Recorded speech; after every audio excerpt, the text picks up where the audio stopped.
ತಮಂ ದೇವೀಂ ಸರಸ್ವತೀಂ ವ್ಯಾಸಂ ತತೋ ಜಯಮುದೀರಯೇತ್.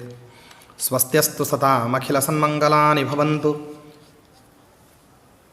ಶ್ಲೋಕೈಕಶ್ರವಣಪಠಣಮಾತ್ರೇಣ ವಕ್ತುಶ್ಚ ಶ್ರೋತॄಣಾಂ ನಿಖಿಲಕಲಿಕೃತಕಲ್ಮಷಾಪನೋದನಪಟುತರೆ ಧರ್ಮಾದ್ಯಖಿಲಪುರುಷಾರ್ಥಸಾಧನೀಭೂತೆ ಶ್ರೀಮನ್ಮಹಾಮುನಿಕೃತೆ ಶ್ರೀಮನ್ಮಹಾಭಾರತೆ ವಿರಾಟಪರ್ವಣಿ ಅದ್ಯ ಕಥಾ ಪ್ರಾರಂಭೆ ಸತಿ ಕಿಂಚಿತ್ ಪೂರ್ವಕಥಾ ಪ್ರಮೇಯಾನುವಾದಃ. ಹರಿ ಓಂ. ಧರ್ಮೋ ವಿವರ್ಧತಿ ಯುಧಿಷ್ಠಿರಕೀರ್ತನೇನ ಪಾಪಂ ಪ್ರಣಶ್ಯತಿ ವೃಕೋದರ ಕೀರ್ತನೇನ ಶತ್ರುನ್ ವಿನಂಕ್ಷ್ಯತಿ ಧನಂಜಯ ಕೀರ್ತನೇನ ಮಾದ್ರೀಸುತೌ ಕಥಯತಾಂ ನ ಭವಂತಿ ರೋಗಾಃ. ಶ್ರೀ ಗುರುಭ್ಯೋ ನಮಃ. ಹರಿ ಓಂ.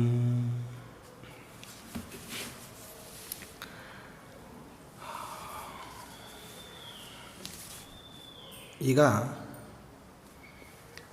ಇಲ್ಲಿಯವರೆಗೂ ದುರ್ಯೋಧನ ತಾನು ಪಾಂಡವರನ್ನು ಕಂಡುಹಿಡಿಯೋದಕ್ಕೋಸ್ಕರವಾಗಿ ವಿರಾಟನ ಯುದ್ಧಕ್ಕೆ ಅಂದರೆ ಮತ್ಸ್ಯದೇಶದ ಮೇಲೆ ಯುದ್ಧಕ್ಕೆ ಹೋಗ್ತಿದ್ದೀನಿ ಅಂತನ್ನುವಂತಹ ವಿಷಯವನ್ನು ಕಂಠತಃ ಹೇಳಿರಲಿಲ್ಲ. ಅಂದರೆ ಬಾಯಿ ಬಿಟ್ಟು ಇಲ್ಲಿವರೆಗೆ ಮಾತಾಡಿರಲಿಲ್ಲ. ನೋಡಿ ಸ್ವಾರಸ್ಯ ಹೇಗಿದೆ. ಅವನ ಮನಸ್ಸಿನಲ್ಲಿ ಇದ್ದದ್ದು ಅದೇನೆ. ಆದರೆ ಇಲ್ಲಿವರೆಗೆ ಏನು ಮಾಡ್ದ ಅಂದರೆ ಮತ್ಸ್ಯದೇಶವನ್ನು ಇಲ್ಲಿವರೆಗೆ ಯಾಕೆ ನಮಗೆ ಗೆಲ್ಲಿಕ್ಕಾಗ್ತಿರಲಿಲ್ಲ, ಈಗ ಗೆದ್ದು ಬಿಟ್ಟರೆ ನಮಗೆ ಲಾಭ ಏನಾಗ್ತದೆ ಅಂತನ್ನೋದು ಬಾಹ್ಯದಲ್ಲಿ ಕಾಣಿಸ್ತಕ್ಕಂತಹ ಲಾಭ ನಷ್ಟಗಳ ವಿಷಯವನ್ನೇ ಮಾತಾಡ್ತಾ ಬಂದಿದ್ದ ಇಲ್ಲಿವರೆಗೆ ಅಲ್ವೇ. ಆದರೆ ಈಗ ಯಾವಾಗ ದ್ರೋಣಾಚಾರ್ಯರು ನಿರ್ಭೀತಿಯಿಂದ ಬಂದವನು ಅರ್ಜುನನೇ ಆಗಿದ್ದಾನೆ ಅಂತ ಯಾವಾಗ ಹೇಳಿದರು, ಆಗ ದುರ್ಯೋಧನ ತನ್ನ ಆಂತರ್ಯವನ್ನು ಹೊರಗೆಡಹತ್ತಾನೆ. ನಾನು ಇಲ್ಲಿವರೆಗೆ ಸಾಕಷ್ಟು ವಿಷಯಗಳನ್ನು ನಿಮಗೆ ಅಂತರ್ಹಿತವಾದಂತಹ ವಿಚಾರಗಳನ್ನೆಲ್ಲ ಪ್ರಸ್ತಾಪ ಮಾಡ್ತಾ ಬಂದಿದ್ದೆ. ದುರ್ಯೋಧನ ತನ್ನ ಮನಸ್ಸಲ್ಲಿ ಇಟ್ಟುಕೊಂಡಿದ್ದೇನು ಮತ್ತು ತಾನು ಯಾವ ಉಪಾಯವನ್ನು ಹೊರಗೆ ಹೇಳ್ತಿದ್ದಾನೆ ಅಂತನ್ನುವಂತಹ ವಿಷಯವನ್ನು ಮೂಲ ಮಹಾಭಾರತದ ಶ್ಲೋಕಗಳಲ್ಲಿ ಇದೆಲ್ಲವೂ ಕಲ್ಪಿತವಾದದ್ದು ಅಂತ ತೋರ್ತದೆ. ಯಾಕೆ ಅಂತಂದರೆ ನಾನು ಹೇಳಿರುವಂತಹ ಇಷ್ಟು ವಿಸ್ತಾರವಾದಂತಹ ಸುದೀರ್ಘವಾದಂತಹ ವಿಷಯಗಳು, ಅದು ಸುಶರ್ಮನ ಜೊತೆಗೆ ಮಾತುಕತೆ ಆಗಿರ್ಬೋದು, ದ್ರೋಣ ಭೀಷ್ಮಾದಿಗಳ ಹತ್ತಿರದಲ್ಲಿ ದುರ್ಯೋಧನ ಪಾಂಡವರ ವಿಷಯವನ್ನು ತಿಳಿಯೋದಕ್ಕೋಸ್ಕರ ಪ್ರಸ್ತಾಪನ ಮಾಡಿರ್ತಕ್ಕಂತಹ ವಿಷಯಗಳೇ ಆಗಿರಬಹುದು, ಯಾವ ಯಾವ ವಿಷಯಗಳನ್ನು ನಾನು ಹಿಂದಕ್ಕೆ ಪ್ರಸ್ತಾಪ ಮಾಡಿದ್ದೀನಿ ಆ ಪ್ರಸ್ತಾಪ ಮಾಡಿರ್ತಕ್ಕಂತಹ ಎಲ್ಲ ವಿಷಯಗಳು ಕೂಡ ಈ ಮಾತಿನ ಮೇಲೆ ಆಧಾರಿತವಾಗಿ ನಿಂತಿದೆ. ಯಾಕೆಂದರೆ ಇಲ್ಲಿವರೆಗೂ ದುರ್ಯೋಧನ ಬಾಯಿ ಬಿಟ್ಟು ಪಾಂಡವರನ್ನು ಕಂಡುಹಿಡಿಯೋದಕ್ಕೋಸ್ಕರವಾಗಿ ವಿರಾಟ ದೇಶದ ಮೇಲೆ ಯುದ್ಧಕ್ಕೆ ಹೋಗ್ತೀನಿ ಅಂತ ಹೇಳಿಲ್ಲ. ಇದನ್ನು ಒಂದು ವೇಳೆ ತಾನು ಸಭಾಮಧ್ಯದಲ್ಲಿ ದುರ್ಯೋಧನ ಪ್ರಸ್ತಾಪ ಮಾಡಿಬಿಟ್ರೆ ಈ ವಿಷಯವನ್ನು ದ್ರೋಣ ಭೀಷ್ಮಾದಿಗಳು ವಿರೋಧಿಸುವುದರ ಮೂಲಕವಾಗಿ ಅಧಿಕಾರಾರೂಢನಾಗಿರತಕ್ಕಂತಹ ಧೃತರಾಷ್ಟ್ರ ತಾನು ಯುದ್ಧಾನುಮತಿಯನ್ನು ಕೊಡದೇ ಹೋಗಬಹುದು, ರಾಜಾಜ್ಞೆಯನ್ನು ವಿರೋಧ ಮಾಡಿ ಯುದ್ಧಕ್ಕೆ ಹೋಗತಕ್ಕಂತಹ ಪ್ರಸಂಗ ತನಗೆ ಬಂದು ರಾಜಧಿಕ್ಕಾರವನ್ನು ಯುವರಾಜನೇ ಮಾಡ್ತಾ ಇದ್ದಾನೆ ಅಂತ ಒಂದು ಪ್ರಾಸಂಗಿಕವಾಗಿರತಕ್ಕಂತಹ ವಿರೋಧವನ್ನು ಎದುರಿಸುವಂತಹ ಅಪಾಯ ಇದೆ ಅಂತ ಯೋಚನೆ ಮಾಡಿ ದುರ್ಯೋಧನ ಇಲ್ಲಿವರೆಗೆ ಮಾಡಿರತಕ್ಕಂತಹ ವಿಚಾರಧಾರ ಯಾರಿಗೂ ಕೂಡ ಕಂಠತಃ ಸ್ಪಷ್ಟವಾಗಿ ಹೇಳಿರಲಿಲ್ಲ. ಇಲ್ಲಿವರೆಗೆ ಎಲ್ಲವನ್ನು ಕೂಡ ಸುಗುಪ್ತವಾಗಿ ತನ್ನ ಮನಸ್ಸಿನಲ್ಲೇ ಇಟ್ಕೊಂಡ್ಬಿಟ್ಟಿದ್ದ. ತನ್ನ ಮನಸ್ಸಿನಲ್ಲೇ ಇಟ್ಕೊಂಡು ಯಾವುದನ್ನು ಹೇಳಿದರೆ, ಯಾವ ವಿಷಯಗಳನ್ನು ಪ್ರಸ್ತಾಪ ಮಾಡಿದರೆ ಆ ವಿಷಯದ ಬಗ್ಗೆ ಮೇಲ್ನೋಟದಲ್ಲಿ ಪರವಿರೋಧದ ಚರ್ಚೆಗಳೇನು ಬರ್ತಾವೆ ಅದಕ್ಕೆ ತಾನು ಯಾವ ರೀತಿಯಲ್ಲಿ ಉತ್ತರವನ್ನು ಕೊಡಬೇಕು, ಯಾವ ಉತ್ತರವನ್ನು ಜನ ತನ್ನಿಂದ ನಿರೀಕ್ಷೆ ಮಾಡ್ತಾ ಇದ್ದಾರೋ ನಿರೀಕ್ಷಿತವಾಗಿರತಕ್ಕಂತಹ ಉತ್ತರ ಬರ್ತಿರೋ ಹಾಗೆ ವಿರೋಧವನ್ನು ಮಾಡಲಿಕ್ಕೆ ಹೊರಟವರು ಕೂಡ ಹೇಗೆ ತನ್ನ ಪಕ್ಷವನ್ನು ಒಪ್ಕೊಳ್ತಾರೆ ಅಂತನ್ನೋದನ್ನು ದುರ್ಯೋಧನ ಇಲ್ಲಿವರೆಗೆ ತಾನು ಏನು ಮಾಡಿದ್ದ ಅಂತಂದರೆ ವಿಚಾರ ಮಾಡ್ತಾ ಬಂದಿದ್ದ. ಆದ್ದರಿಂದಾಗಿ ತಾನು ಹೇಗೆ ವಿಚಾರವನ್ನು ಮಾಡಿಕೊಂಡಿದ್ನೋ ಅದಕ್ಕನುಸಾರವಾಗಿ ಏನು ಮಾಡಿದ ಅಂತಂದರೆ ಅದರಲ್ಲಿ ಲಾಭ ನಷ್ಟಗಳ ವಿಚಾರ, ಯುದ್ಧವನ್ನು ಮಾಡಿದಾಗ ಆಗತಕ್ಕಂತಹ ನಷ್ಟ, ಯುದ್ಧವನ್ನು ಮಾಡದೇ ಇದ್ದರೆ ತನಗಾಗತಕ್ಕಂಥ ನಷ್ಟ, ಯುದ್ಧವನ್ನು ಮಾಡಿದಾಗಲೂ ತನಗೆ ನಷ್ಟ ಆಗದೇ ಇರತಕ್ಕಂಥ ರೀತಿ, ಇದನ್ನೆಲ್ಲವನ್ನು ಕೂಡ ಪೂರ್ವೋತ್ತರದಲ್ಲಿ ವಿಮರ್ಶೆಯನ್ನು ಮಾಡಿ ಇಲ್ಲಿ ಹೇಳ್ತಾನೆ. ಯದ್ಯೇಷ ಪಾರ್ಥೋ ರಾಧೇಯ, ಯದ್ಯೇಷ ಪಾರ್ಥೋ ರಾಧೇಯ ಕೃತಂ ಕಾರ್ಯಂ ಮಹನ್ಮಮ ಅಂತ ಹೇಳ್ತಾನೆ. ಒಂದು ವೇಳೆ ಇವನು ಪ್ರಾರ್ಥನೆ ಆಗಿದ್ದರೆ, ಅಂದರೆ ಪ್ರಥಾಪುತ್ರನಾಗಿರತಕ್ಕಂಥ ಅರ್ಜುನನೇ ಆಗಿದ್ದರೆ, ಕೃತಂ ಕಾರ್ಯಂ ಮಹನ್ಮಮ, ನಾನು ಅಂದ್ಕೊಂಡಿರುವಂತಹ ದೊಡ್ಡ ಕೆಲಸ ಆಗೋಯ್ತು ಅಂತ ಹೇಳ್ತಾನೆ. ಅಂದರೆ ಯಾವುದೇ ಒಂದು ದೊಡ್ಡ ಕೆಲಸ ವಿರಾಟ ದೇಶವನ್ನು ಗೆಲ್ಲೋದಲ್ಲ. ವಿರಾಟ ದೇಶವನ್ನು ಗೆಲ್ಲತಕ್ಕಂಥದ್ದು ಇವನ ಉದ್ದಿಷ್ಟವಾದಂತಹ ಅಂಶ ಅಲ್ಲ. ನೋಡಿ, ಅಂದ ಮೇಲೆ ಸುಶರ್ಮನನ್ನು ಯುದ್ಧಕ್ಕೆ ಕಳಿಸಿದ್ದಾನೆ ಅಂತಂದ್ರೆ ಏನರ್ಥ? ಸುಶರ್ಮ ಒಂದು ವೇಳೆ ಪಾಂಡವರಿಂದ ಸೋತ ಅಥವಾ ಸತ್ತ, ಅದರ ಬಾಧ್ಯತೆ ಯಾರಿಗೆ? ದುರ್ಯೋಧನ ಅಂತಾನೆ. ಗೆಲ್ಲೋದಕ್ಕೋಸ್ಕರ ಹೋಗಿದ್ದ. ಯುದ್ಧದಲ್ಲಿ ಸುಶರ್ಮನಂಥ ಯೋದ್ಧಾರ ಸತ್ವದ ಚಿರಶಾಂತಿಯನ್ನು ಈಯಲಿ ಅಂತ ಹೇಳಿಬಿಟ್ಟು ಏನು ಮಾಡಿಬಿಡ್ತಾನೆ, ಫ್ರಮ್ ಮೈ ಸೈಡ್ ಕಾಂಡೋಲೆನ್ಸ್ ಅಂತ ಹೇಳಿಬಿಡ್ತಾನೆ ಅಷ್ಟೇ. ನನ್ನ ಕಡೆಯಿಂದಾಗಿ ಅಶ್ರುಪೂರ್ಣವಾದಂತಹ ಶ್ರದ್ಧಾಂಜಲಿಯನ್ನು ಯಾರಿಗೆ? ಸುಶರ್ಮನಿಗೆ ಅರ್ಪಿಸ್ತಾ ಇದ್ದೇನೆ ಅಂತ ಹೇಳಿ ಏನು ಮಾಡಿಬಿಡೋನು? ಕೈ ಕೊಡೋಕೊಂಬಿಡೋನು. ಅಲ್ಲೊಂದು ವೇಳೆ ಸುಶರ್ಮ ಸತ್ತರೆ ಅದರ ನಷ್ಟವನ್ನು ತಾನು ತಗೊಳ್ಳಾರ. ಒಂದು ವೇಳೆ ಅಲ್ಲಿ ಸುಶರ್ಮ ಏನಾದರೂ ವಿರಾಟ್ ರಾಜನನ್ನು ಗೆದ್ದರೆ ಅದರಿಂದ ಲಾಭ ಮಾತ್ರ ತನಗೆ. ಪಾಂಡವರು ಒಂದು ವೇಳೆ ಈ ಮಧ್ಯದಲ್ಲಿ ಸಿಕ್ಕಿಬಿಟ್ರೆ ಲಾಭದ್ವಯಗಳ ಪ್ರಾಪ್ತಿ. ಸುಶರ್ಮನ ಜೊತೆಗೇ ಯುದ್ಧವನ್ನು ಮಾಡಬೇಕಾದ್ರೆ ಪಾಂಡವರು ಒಂದು ವೇಳೆ ಸಿಕ್ಕಿಬಿಟ್ರೆ ಅವಾಗ ಎರಡು ಲಾಭಗಳು. ಒಂದು ವೇಳೆ ಸುಶರ್ಮ ಅಲ್ಲಿ ಸುಶರ್ಮನನ್ನು ಎದುರಿಸ್ಲಿಕ್ಕೆ ಹೋಗಿ ವಿರಾಟ್ ರಾಜ ಆ ಯುದ್ಧದಲ್ಲಿ ವ್ಯಸ್ತನಾಗಿ ಬಿಟ್ಟರೆ ಇಲ್ಲಿ ವಿರಾಟ ದೇಶವನ್ನು ಆಕ್ರಮಿಸಿಕೊಳ್ಳೋದ್ರ ಮೂಲಕವಾಗಿ ಮೂರನೇ ಲಾಭ. ವಿರಾಟನನ್ನೇ ತನ್ನ ಸಾಮಂತನನ್ನಾಗಿ ಮಾಡ್ಕೊಂಡ್ಬಿಟ್ಟು ವಿರಾಟ ದೇಶದ ಸಂಪತ್ತಿನಲ್ಲಿ ಸ್ವಲ್ಪ ಭಾಗವನ್ನು ಯಾರಿಗೆ? ಒಂದು ವೇಳೆ ಪಾಂಡವರಲ್ಲಿ ಇರಲಿಲ್ಲ ಅಂದರೆ ವಿರಾಟ ರಾಜನನ್ನೇ ತನ್ನ ಸಾಮಂತನನ್ನಾಗಿ ಮಾಡಿಕೊಂಡು ವಿರಾಟ ದೇಶದಲ್ಲಿ ಇರತಕ್ಕಂತಹ ಸ್ವಲ್ಪ ಸಂಪತ್ತನ್ನು ಸುಶರ್ಮನಿಗೆ ಕೊಟ್ಟುಬಿಟ್ಟು ವಿರಾಟ ರಾಜನನ್ನು ತನ್ನ ಪಕ್ಷದಲ್ಲೇ ಸೇರಿಸಿಕೊಂಡು ಸೈನ್ಯಾಭಿವೃದ್ಧಿಯನ್ನು ಮಾಡಿಕೊಳ್ತಕ್ಕಂಥ ದುರಾಲೋಚನೆ. ನೋಡ್ರಿ, ಹೆಂಗೆ ಜಾರಿದ್ರೂ ಕೂಡ ರೊಟ್ಟಿ ಎಲ್ಲಿ ಬೀಳಬೇಕು? ತುಪ್ಪದಲ್ಲೇ ಬೀಳಬೇಕು. ವ್ಯವಸ್ಥೆ ಇದು. ಇಷ್ಟೆಲ್ಲ ಪೂರ್ವೋತ್ತರ ಯೋಜನೆಗಳನ್ನು ಮಾಡಿಕೊಂಡು ಹೊರಟಿದ್ದ. ಇದೇ ಯೋಜನೆಗಳನ್ನು ಏನು ಮಾಡ್ದ ಅಂತಂದರೆ ಭೀಷ್ಮ ದ್ರೋಣಾದಿಗಳ ಎದುರಿಗೆ ಪ್ರಸ್ತಾಪ ಮಾಡಿದ್ನೇ ಹೊರತಾಗಿ ಕಾದಾಚಿತ್ಕವಾಗಿ ಅಲ್ಲಿ ಪಾಂಡವರು ಸಿಕ್ಕಿಬಿಟ್ರೆ ಅವರ ಅಜ್ಞಾತವಾಸದ ಭಂಗವನ್ನು ನಾನು ಕೂಗಿ ಹೇಳ್ತೀನಿ. ನೀವು ಅಜ್ಞಾತವಾಸದವನ್ನು ಏನು ಮಾಡಿದ್ದೀರಿ? ಭಂಗ ಮಾಡಿದ್ದೀರಿ. ಪ್ರತಿಜ್ಞಾವನ್ನು ನೀವೇನು ಮಾಡಿದ್ದೀರಿ? ಮುರಿದಿದ್ದೀರಿ. ಪ್ರತಿಜ್ಞಾ ಪೂರ್ವದಲ್ಲೇನೆ ಸಮಯ ಪಾಲನೆಯನ್ನು ಮಾಡದೇನೆ ಸಿಕ್ಕು ಬಿದ್ದಿದ್ದೀರಿ ಅಂತ ಹೇಳಿ ಕೂಗುತ್ತೀನಿ ಅನ್ನೋ ವಿಷಯ ಮಾತ್ರ ಇಲ್ಲಿವರೆಗೆ ಏನು ಮಾಡಿರಲಿಲ್ಲ? ಪ್ರಸ್ತಾಪವನ್ನು ಮಾಡಲಿಕ್ಕೆ ಹೋಗಿರಲಿಲ್ಲ. ಅಂದಮೇಲೆ ತನ್ನ ಉದ್ದೇಶವೇ ಅದಾಗಿದ್ದರೂ ಕೂಡ ಆ ಉದ್ದೇಶವನ್ನು ಮಾಡಲಿಕ್ಕೆ ಪೂರೈಸಲಿಕ್ಕೆ ಹೊರಟಿದ್ದೀನಿ, ಅದಕ್ಕೋಸ್ಕರ ಕಾರ್ಯಪ್ರವೃತ್ತನಿದ್ದೀನಿ ಅನ್ನುವಂತಹ ವಿಷಯ ಮಾತ್ರ ಪ್ರಸ್ತಾಪನ ಮಾಡದೇನೆ ಇನ್ನುಳಿದದ್ದನ್ನು ಎಲ್ಲವನ್ನೂ ಕೂಡ ಬಲೆಯನ್ನು ದುರ್ಯೋಧನ ಹೆಣದಿಟ್ಟಿದ್ದ.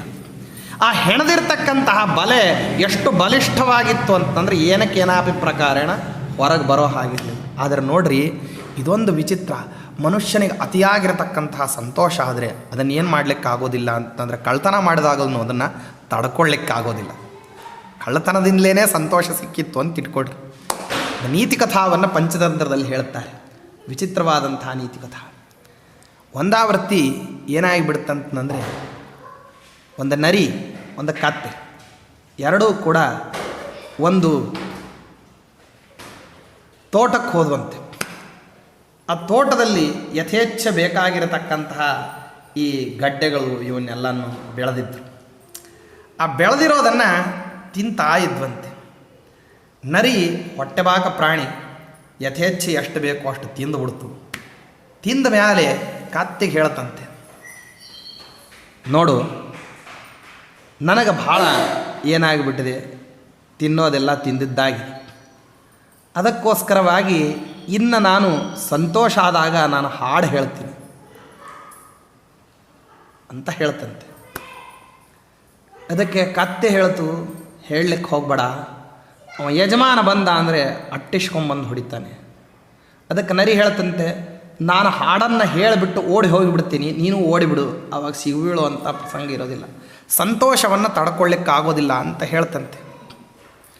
ಆದರೆ ಪಾಪ ಈ ಕಳ್ಳತನದಲ್ಲಿ ಪಾಲ್ಗೊಂಡಿರ್ತಕ್ಕಂತಹ ಕತ್ತಿಗೆ ನರಿಗೆ ಎಷ್ಟು ವೇಗವಾಗಿ ಓಡ್ಲಿಕ್ಕೆ ಬರ್ತಿತ್ತೋ ಅಷ್ಟು ವೇಗವಾಗಿ ಓಡ್ಲಿಕ್ಕೆ ಬರದೇ ಇದ್ದಿದ್ದರಿಂದ ಹಾಡು ಹೇಳಿದ ಮೇಲೆ ಕತ್ತಿ ಸಿಗಿಬಿದ್ದು ಒದೆ ತಿಂತೆ ಹೊರತಾಗಿ ನರಿಗೆ ಏನೂ ಆಗಲಿಲ್ಲ. ಅಭಿಪ್ರಾಯ ಏನು ಅಂದರೆ, ಸಂತೋಷವನ್ನು ವ್ಯಕ್ತೀಕರಿಸ್ತಕ್ಕಂತಹ ಪ್ರಸಂಗ ಬಂದಾಗ ಹಲವರಿಗೆ ಏನು ಮಾಡಲಿಕ್ಕಾಗೋದಿಲ್ಲ, ಆದರೆ ಮುಚ್ಚಿಟ್ಕೊಳ್ಳಿಕ್ಕಾಗೋದಿಲ್ಲ. ಪಟ್ಟಂತ ಏನು ಮಾಡಿಬಿಡ್ತದೆ, ಅದು ಬಾಯಿಯಿಂದ ಆ ಒಳಗೆ ತಾವೇನು ಅನ್ಕೊಂಡಿರ್ತಾರೆ, ಯಾವುದರ ನಿಮಿತ್ತವಾಗಿ ಈ ಸಂತೋಷ ಆಗಿರ್ತದೆ, ಆ ಸಂತೋಷ ಅದು ಏನಾಗಿಬಿಡ್ತದೆ ಅಂದರೆ ಹೊರಗೆ ಅಭಿವ್ಯಕ್ತ ತಂತಾನೇ ಆಗಿಬಿಡ್ತದೆ. ಇದೊಂದು ಅಂಥ ಪ್ರಸಂಗ. ಯಾವಾಗ ದ್ರೋಣಾಚಾರ್ಯರು ಹೇಳಿದ್ರು, ದ್ರೋಣಾಚಾರ್ಯರು ಹೇಳಿದ ತಕ್ಷಣ ದುರ್ಯೋಧನ ಈ ಮಾತನ್ನು ಅಂದ. ಈ ಪಾತ್ರ ಪ್ರಪಂಚದಲ್ಲಿ ಬಹಳ ಸ್ವಾರಸ್ಯವನ್ನು ಮಾಡಿದ್ದಾರೆ ವೇದವ್ಯಾಸ ದೇವರು. ಪ್ರಾಸಂಗಿಕವಾಗಿ ಪ್ರತಿಯೊಬ್ಬ ವ್ಯಕ್ತಿಯ ವ್ಯಕ್ತಿತ್ವವನ್ನು ಏನು ಮಾಡ್ತಾರೆ ಅಂದರೆ ಬಯಲಿಗೆಳಿತಾ ಹೋಗ್ತಾರೆ, ಅನಾವರಣ ಮಾಡ್ತಾ ಹೋಗ್ತಾರೆ. ಯಾರು ಎಷ್ಟು ಸುಳ್ಳನ್ನು, ಈ ಕೆಲವು ಗಾದೆ ಮಾತುಗಳಿದ್ದಾವೆ, ಜೀವನದಲ್ಲಿ ಕೆಲವನ್ನು ಮುಚ್ಚಿಟ್ಕೊಳ್ಳಿಕ್ಕಾಗೋದಿಲ್ಲಂತೆ. ಒಂದು ಸುಳ್ಳನ್ನು ಭಾಳ ದಿವಸ ಮುಚ್ಚಿಟ್ಕೊಳ್ಳಿಕ್ಕಾಗೋದಿಲ್ಲಂತೆ. ಕೆಮ್ಮು ಮುಚ್ಚಿಟ್ಕೊಳ್ಳಿಕ್ಕಾಗೋದಿಲ್ಲ, ಬಸಿರು ಮುಚ್ಚಿಟ್ಕೊಳ್ಳಿಕ್ಕಾಗೋದಿಲ್ಲ. ಇವೆಲ್ಲ ಏನಾಗ್ತವೆ ಅಂದರೆ ಕಾಲಗಳು ಬಂದಾಗ ಜಗತ್ತಿನಲ್ಲಿ ನೀವು ಬೇಡ ಅಂದ್ರೂ ಅವು ತೋರಿಬಿಡ್ತಾವೆ. ನೀವು ಸುಳ್ಳನ್ನು ಎಷ್ಟು ಮುಚ್ಚಿಟ್ಕೊಂಡಿರ್ತೀರಲ್ಲ, ಅದು ಅಪ್ರಾಪ್ತ ಕಾಲದಲ್ಲಿ ಏನಾಗಿಬಿಡ್ತದೆ, ಅದು ಹೊರಗೆ ಬಂದುಬಿಡ್ತದೆ. ಕೆಮ್ಮು ಅಷ್ಟೇ, ನೀವು ತಡ್ಕೊಂಡಾಗೂ ಏನಾಗಿಬಿಡ್ತದೆ ಅಂದರೆ ಅದು ಹೊರಗೆ ಬಂದುಬಿಡ್ತದೆ. ಇನ್ನು ಮೂರನೇದ್ರ ಬಗ್ಗೆ ನಾನು ಹೇಳುವಂತಹ ವಿವರಣೆಯ ಅಗತ್ಯವೇ ಇಲ್ಲ. ಆದ್ದರಿಂದ ಎಲ್ಲಿಯವರೆಗೆ ತನ್ನ ಯೋಜನೆಗಳನ್ನು ಹೊರಹಾಕಬಾರದು ಅಂತ ಹೇಳಿಬಿಟ್ಟು ಮುಚ್ಚಿಟ್ಟುಕೊಂಡಿದ್ದ, ರಾಜಾಜ್ಞಾ ಸಿಗೋ ತನಕ ತನ್ನ ಯೋಜನೆಗಳನ್ನು ಹೊರಗೆ ಬಿಟ್ಟಿರಲಿಲ್ಲ ದುರ್ಯೋಧನ. ಹೊರಗೆ ಬಿಟ್ಟ ತಕ್ಷಣ ಏನಾಯಿತು, ದುರ್ಯೋಧನನ ಸ್ವರೂಪ ಅನಾವರಣ ಆಯಿತು. ದುರ್ಯೋಧನ ಹಿಂಗಿದ್ದಾನೆ ಅಂದರೆ ಮೂಲದಲ್ಲಿ ಈ ವಿಷಯವನ್ನು ಇಲ್ಲಿಂದಲೇ ವಿರಾಟ್ ಪರ್ವದಿಂದಲೇ ಮಹಾಭಾರತವನ್ನು ಓದಲಿಕ್ಕೆ ಹೊರಟ್ರೂ ಕೂಡ ದುರ್ಯೋಧನ ಕೇವಲ ಕ್ಷತ್ರಿಯ ಕುಮಾರನೊಬ್ಬನಿಗೆ ಇರಬೇಕಾಗಿರತಕ್ಕಂಥ ಧೈರ್ಯ, ಸಾಹಸ, ಸಮಯ ಪ್ರಜ್ಞೆ, ರಾಜನೀತಿ, ತಂತ್ರಜ್ಞಾನ ಇವುಗಳನ್ನು ಬಳಸಿದ್ದಾನೆ ಅಂತ ಇಲ್ಲಿವರೆಗೆ ಅನಿಸಿರಬೇಕು. ಅವನಲ್ಲಿರತಕ್ಕಂತಹ ಕುತ್ಸಿತೋಪಾಯಗಳು ನಿಮಗೆ ಎಲ್ಲಿವರೆಗೆ ಗಮನಕ್ಕೆ ಬರೋದಿಲ್ಲವೋ ಅಲ್ಲಿವರೆಗೆ ನೀವು ಫೋಟೋ ಹಾಕ್ಕೊಂಡು ಅವನನ್ನು ಪೂಜೆ ಮಾಡ್ಬೋದು. ಆದರೆ ಏನು ಮಾಡಿಬಿಡ್ತಾರೆ ಅಂದರೆ ನಮ್ಮ ಶ್ರೀಮದಾಚಾರ್ಯರು ಯಾರ್ಯಾರ ಸ್ವರೂಪ ಎಲ್ಲೆಲ್ಲಿ ಹೊರಗೆ ಬರ್ತದಲ್ಲ ಆ ಹೊರಗೆ ಬರುವಂಥ ವಿಷಯವನ್ನೇ ಹಿಡಿತಾರೆ ಅವರು. ಬೇರೆದನ್ನೆಲ್ಲ ಮಾತಾಡ್ಲಿಕ್ಕೆ ಹೋಗೋದಿಲ್ಲ, ನೂರಾರು ಕಥೆಗಳನ್ನೆಲ್ಲ ಹೇಳೋದಿಲ್ಲ. ಯಾವ ಸ್ವರೂಪದಲ್ಲಿ ಎಲ್ಲಿ ಮಾತಾಡ್ತಾರೆ ಆ ಪ್ರಸಂಗ ಎತ್ತುತ್ತಾರೆ. ಆದ್ದರಿಂದಾಗಿ ಇದನ್ನು ಎತ್ತಿ ತೋರಿಸಿದ್ರೆ ಬೇಕಂತೆ.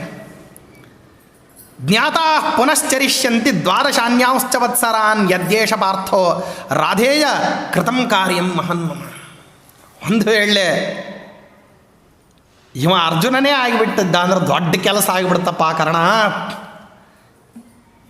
ತಿಳಿಯಲ್ಪಟ್ಟಿರ್ತಕ್ಕಂಥ ಅರ್ಜುನ ತಾನಷ್ಟೇ ಅಲ್ಲ, ತನ್ನ ಅಣ್ಣ ತಮ್ಮಂದಿರ ಜೊತೆಗೆ ಏನು ಮಾಡ್ತಾನೆ, ಪುನಃ 14 ವರ್ಷ ವನಕ್ಕೆ ಹೋಗ್ತಾನೆ ಅಂತ ಹೇಳ್ದ. ಇದು ದುರ್ಯೋಧನ ಪ್ರಾಸಂಗಿಕವಾಗಿ ದ್ರೋಣಾಚಾರ್ಯರ ಮಾತಿಗೆ ಬದಲುತ್ತರವನ್ನು ಕೊಟ್ಟಿತ್ತು. ಆದರೆ ಕರ್ಣನಿಗೆ ದ್ರೋಣಾಚಾರ್ಯರು, ಭೀಷ್ಮಾಚಾರ್ಯರು ಮತ್ತು ಕೃಪಾಚಾರ್ಯರ ಮೇಲೆ ಹಲವು ಬಗೆಯಲ್ಲಿ ಏನಿತ್ತಂದರೆ ವೈಮನಸ್ಯ ಇತ್ತು. ಆ ವೈಮನಸ್ಯಕ್ಕೆ ಹಲವಾರು ಕಾರಣಗಳಿದ್ದು, ಎಲ್ಲ ಕಾರಣಗಳು ಒಂದಕ್ಕೆ ಇನ್ನೊಂದರಲ್ಲಿ ತಳಕು ಹಾಕ್ಕೊಂಡಿರುವಂತಹ ಕಾರಣಗಳು. ಭೀಷ್ಮಾಚಾರ್ಯರಿಗೂ ಮತ್ತು ದ್ರೋಣಾಚಾರ್ಯರಿಗೂ ಕರ್ಣನ ಮೇಲೆ ಇದ್ದಂತಹ ಪ್ರಧಾನವಾಗಿರತಕ್ಕಂತಹ ಕಾರಣ ಅಂತಂದರೆ, ನಮ್ಮ ಗುರುವಾಗಿರ್ತಕ್ಕಂತಹ ಪರಶುರಾಮ ದೇವರಿಗೆ ಮೋಸ ಮಾಡಿ ವಿದ್ಯಾಗ್ರಹಣವನ್ನು ಮಾಡಿರ್ತಕ್ಕಂಥ ವ್ಯಕ್ತಿ ಇವನು ಅಂತನ್ನೋದು ಅತ್ಯಂತ ಪ್ರಧಾನವಾದಂತಹ ಕಾರಣ. ಅಷ್ಟೇ ಅಲ್ಲ, ವಿದ್ಯಾವನ್ನು ಯಾವ ರೀತಿ ವಾಮ ಮಾರ್ಗದಲ್ಲಿ ಪಡೆದಿದ್ದಾನೋ ಅದೇ ರೀತಿಯಲ್ಲಿ ವಾಮ ಮಾರ್ಗದ ಆಲೋಚನೆಯನ್ನು ಮಾಡತಕ್ಕಂತಹ ವ್ಯಕ್ತಿಗಳ ಒಳಿತಿಗೋಸ್ಕರವಾಗಿ, ಅಂದರೆ ಇದೇ ರೀತಿಯಲ್ಲಿ ಕುತ್ಸಿತವಾದಂತಹ ರೀತಿಯಿಂದಾಗಿ ಇನ್ನೊಬ್ಬರನ್ನ ಬಗ್ಗುಬಡುದು, ಇನ್ನೊಬ್ಬರ ರಾಜ್ಯ ದಾಯಭಾಗ ಕೋಶ ಐಶ್ವರ್ಯಾದಿಗಳನ್ನೆಲ್ಲವನ್ನು ಕೂಡ ಲಪಟಾಯಿಸಬೇಕು ಅಂತನ್ನುವಂತಹ ದುರ್ಬುದ್ಧಿ ಇರುವಂತಹ ದುರ್ಯೋಧನನ ದುರಾಲೋಚನೆ ಎಂಬತಕ್ಕಂತಹ ದುಷ್ಟ ವೃಕ್ಷಕ್ಕೆ ಇವೇನು ಮಾಡ್ತಿದ್ದಾನೆ ಅಂದರೆ ತನ್ನ ವಿದ್ಯಾರೂಪವಾಗಿರ್ತಕ್ಕಂತಹ ಗೊಬ್ಬರವನ್ನು ಧಾರೆ ಎರಿತಾ ಇದ್ದಾನೆ. ಏನಾಗಿ ಬಿಡ್ತದೆ ಅಂತಂದರೆ ಅಡವಿಯಲ್ಲಿ ಕಾಡ್ಗಿಚ್ಚು ಹತ್ಕೊಳ್ತದೆ ನೋಡ್ರಿ, ಅದು ಮಳೆಗಾಲದಾಗ ಹತ್ತುವುದಿಲ್ಲ, ಅದು ಬ್ಯಾಸಿಗೆಯಲ್ಲೂ ಹತ್ತುವುದಿಲ್ಲ. ಬೇಸಿಗೆ ಅಥವಾ ಮಳೆಗಾಲದಲ್ಲಿ ಅವವೇ ಒಣಗಿರ್ತಕ್ಕಂಥದ್ದು ಏನಿರ್ತಾವೆ ಅಂತಂದರೆ ಆ ವೃಕ್ಷಗಳಿರ್ತವೆ. ಅದು ಯಾವಾಗ ಕಾಡ್ಗಿಚ್ಚು ಹತ್ಕೊಳ್ತದೆ ಅಂತಂದರೆ ಕಟ್ಟಿಗೆ ಒಣಗಿರಬೇಕು, ಬಿಸಿಲಿನ ಜೊತೆಗೆ ಏನಿರಬೇಕಂದ್ರೆ ಗಾಳಿ ಸೇರ್ಕೋಬೇಕು. ಪರಸ್ಪರರಲ್ಲಿ ಆ ಗಾಳಿಗೆ ಏನಾಗಬೇಕಂದ್ರೆ ವೃಕ್ಷಗಳು ಚೆನ್ನಾಗಿ ಉಜ್ಜಬೇಕು. ಆ ಉಜ್ಜುವಿಕೆ ಉಷ್ಣ ಇಷ್ಟಾಗಿ ಬಿಡಬೇಕು ಅಂತಂದರೆ ಆ ಉಷ್ಣದ ವಶಾತ್ ಏನಾಗಬೇಕಲ್ಲಿ ಬೆಂಕಿ ಹುಟ್ಕೋಬೇಕಲ್ಲಿ. ಕಾಡ್ಗಿಚ್ಚು ಹುಟ್ಟೋದೇ ಈ ಕ್ರಮದಲ್ಲಿ. ಹಾಗೆ ದುರ್ಯೋಧನ ಏನೇನು ಮಾಡಲಿಕ್ಕೆ ಹೊರಟಿದ್ದಾನೆ, ಯಾವ ಯಾವ ದುರ್ವೃತ್ತಗಳನ್ನು ಜಗತ್ತಿನಲ್ಲಿ ನಡೆಸಬೇಕು ಅಂತ ಹೊರಟಿದ್ದಾನೋ ಅದಕ್ಕೆಲ್ಲದಕ್ಕೂ ಕೂಡ ಧಾರೆ ಧಾರೆಯಾಗಿ ತನ್ನ ವಿದ್ಯೆಯನ್ನು ಏನು ಮಾಡ್ತಾ ಇದ್ದಾನೆ, ಕರ್ಣ ಅದಕ್ಕೆ ಉಡುಗೊರೆಯಾಗಿ ಕೊಡ್ತಿದ್ದಾನೆ. ನನ್ನ ಹತ್ರ ವಿದ್ಯೆ ಇದೆ, ಅದನ್ನು ಬಳಸುವೋ, ನೀ ಬೇಕಾದ ಮಾಡು ಅಂತನ್ನೋ ರೀತಿಯಲ್ಲಿ. ಈಗ ಯಾವ ಅರ್ಜುನನ ಬಗ್ಗೆ ಪ್ರಶಂಸೆಯ ಮಾತುಗಳನ್ನು ಆಡಿದ್ರಲ್ಲ ದ್ರೋಣಾಚಾರ್ಯರು, ಅವನಿಗೆ ಬಹಳಷ್ಟು ಅಪಮಾನಗಳು ಹಿನ್ನೆಲೆಯಲ್ಲಿದ್ದಾವೆ. ಬರೀ ಅಪಮಾನ ಮಾತ್ರ ಇದ್ದರೆ ಸಾಲದು, ವಿದ್ಯಾ ಅಂತನ್ನುವಂತಹ ಗಾಢವಾದಂತಹ ಬುನಾದಿಯ ಮೇಲೆ ಆ ಅಪಮಾನದ ಕಟ್ಟಡ ಅನ್ನೋದು ಏನಾಗಿದೆ, ದೃಢವಾಗಿ ನಿಂತಿದೆ. ಅಷ್ಟೇ ಅಲ್ಲ, ಅವನು ಏನು ಮಾಡಲಿಕ್ಕೆ ಹೊರಟಿದ್ದಾನೆ ಅಂತಂದ್ರೆ ಅದಕ್ಕೆ ಪೂರಕವಾಗಿರ್ತಕ್ಕಂತಹ ತಪಸ್ಸು, ಶ್ರುತಜನ್ಯ ಪಾಂಡಿತ್ಯ, ಪೂರ್ವಭಾವಿಯಾಗಿರ್ತಕ್ಕಂತಹ ದೇವತಾ ಅನುಗ್ರಹ, ಹಲವಾರು ಬಗೆಯ ಆಶೀರ್ವಾದಾದಿಗಳು, ಹಲವರ ಶುಭ ಹಾರೈಕೆಗಳು, ಜೊತೆಗೆ ತನ್ನವರೇ ಆಗಿರತಕ್ಕಂತಹ ಅಣ್ಣಂದಿರು ಮತ್ತು ತಮ್ಮಂದಿರ ಅಸಾಧ್ಯವಾಗಿರತಕ್ಕಂಥ ಬಲ, ಇದೆಲ್ಲ ಇಟ್ಟುಕೊಂಡು ರೋಷದಿಂದ ಏನು ಮಾಡಿದ್ದಾನೆ ಅಂದರೆ ಅವ ಕೋಟೆಯನ್ನು ಕಟ್ಕೊಂಡು ಬಂದಿದ್ದಾನೆ. ಆ ಕೋಟೆ ಅದೇನಾಗೋದಿಲ್ಲ, ಸುಲಭಕ್ಕೆ ಬೀಳುವಂಥದ್ದಲ್ಲ. ಯಾಕೆ ಅಂದರೆ ಸುಲಭಕ್ಕೆ ಬೀಳಬೇಕು ಅಂದರೆ ಇವು ಬುನಾದಿಗಳು ಯಾವುದು ಅಲ್ಲಿ ಇರಬಾರ್ದು. ಇವೆಲ್ಲ ಭದ್ರವಾಗಿರತಕ್ಕಂತಹ ಬುನಾದಿಯ ಮೇಲೆ ಆ ರೋಷವೆಂಬತಕ್ಕಂತಹ ಕಟ್ಟಡವನ್ನು ಕಟ್ಟಿಕೊಂಡು ಏನು ಮಾಡ್ತಾ ಇದ್ದಾನೆ ಅರ್ಜುನ, ನಿಮ್ಮ ಎದುರಿಗೆ ಬಂದಿದ್ದಾನೆ ಅಂತಂದರೆ ಅವ ಇನ್ನು ಮುಂದೆ ಏನು ಪ್ರತೀಕಾರದ ಜ್ವಾಲೆಯನ್ನು ಅವ ಉಗುಳ್ತಾನೆ, ಆ ಉಗುಳ್ತಕ್ಕಂತಹ ಜ್ವಾಲೆಯನ್ನು ಸಹಿಸೋದು ಕಷ್ಟ ಅಂತನ್ನುವಂತಹ ಮಾತಿಗೆ ದುರ್ಯೋಧನ ಕೊಟ್ಟಿರ್ತಕ್ಕಂಥ ಅಭಿಪ್ರಾಯ ಹೆಂಗೋ ಹಂಗೆ ರಾಧೇಯನಾಗಿರ್ತಕ್ಕಂತಹ ಕರ್ಣ ಅಂತಾನೆ. ನಿಮ್ಗೆ ಯಾವಾಗಲೂ ದ್ರೋಣಾಚಾರ್ಯ ಒಂದು ಅಭ್ಯಾಸ ಹಾಕೋಗ್ಬಿಟ್ಟಿದೆ. ಅದೇನಂತಂದರೆ ಸದಾ ಭವಾನ್ ಅರ್ಜುನಸ್ಯ ಗುಣಾನ್ ಅಸ್ಮಾಸು ಕಥತೆ. ಯಾವಾಗಲೂ ನಿಮಗೆ ಅರ್ಜುನನ ವಿಷಯದಲ್ಲಿ ಹೊಗಳಲಿಲ್ಲ ಅಂದರೆ, ಭಟ್ಟಂಗಿತನವನ್ನು ತೋರಿಸಲಿಲ್ಲ ಅಂತಂದರೆ ನಿಮಗೆ ಏನಾಗೋದಿಲ್ಲ, ಸಮಾಧಾನ ಆಗೋದಿಲ್ಲ. ನಚಾರ್ಜುನ ಕಿಲ ಅಪೂರ್ಣ ಮಮ ದುರ್ಯೋಧನಸ್ಯ ಚ. ನಾನಾಗಿರ್ಬೋದು ಅಥವಾ ದುರ್ಯೋಧನ ಆಗಿರ್ಬೋದು, ನಮ್ಮಿಬ್ಬರಲ್ಲಿ ಯಾರು ಬೇಕಾದ್ರೂ ಏನು ಮಾಡ್ತೀವಿ ಅಂದರೆ ಅರ್ಜುನನನ್ನು ಎದುರಿಸ್ಲಿಕ್ಕೆ ನಾವು ಸಮರ್ಥರಿದ್ದೀವಿ.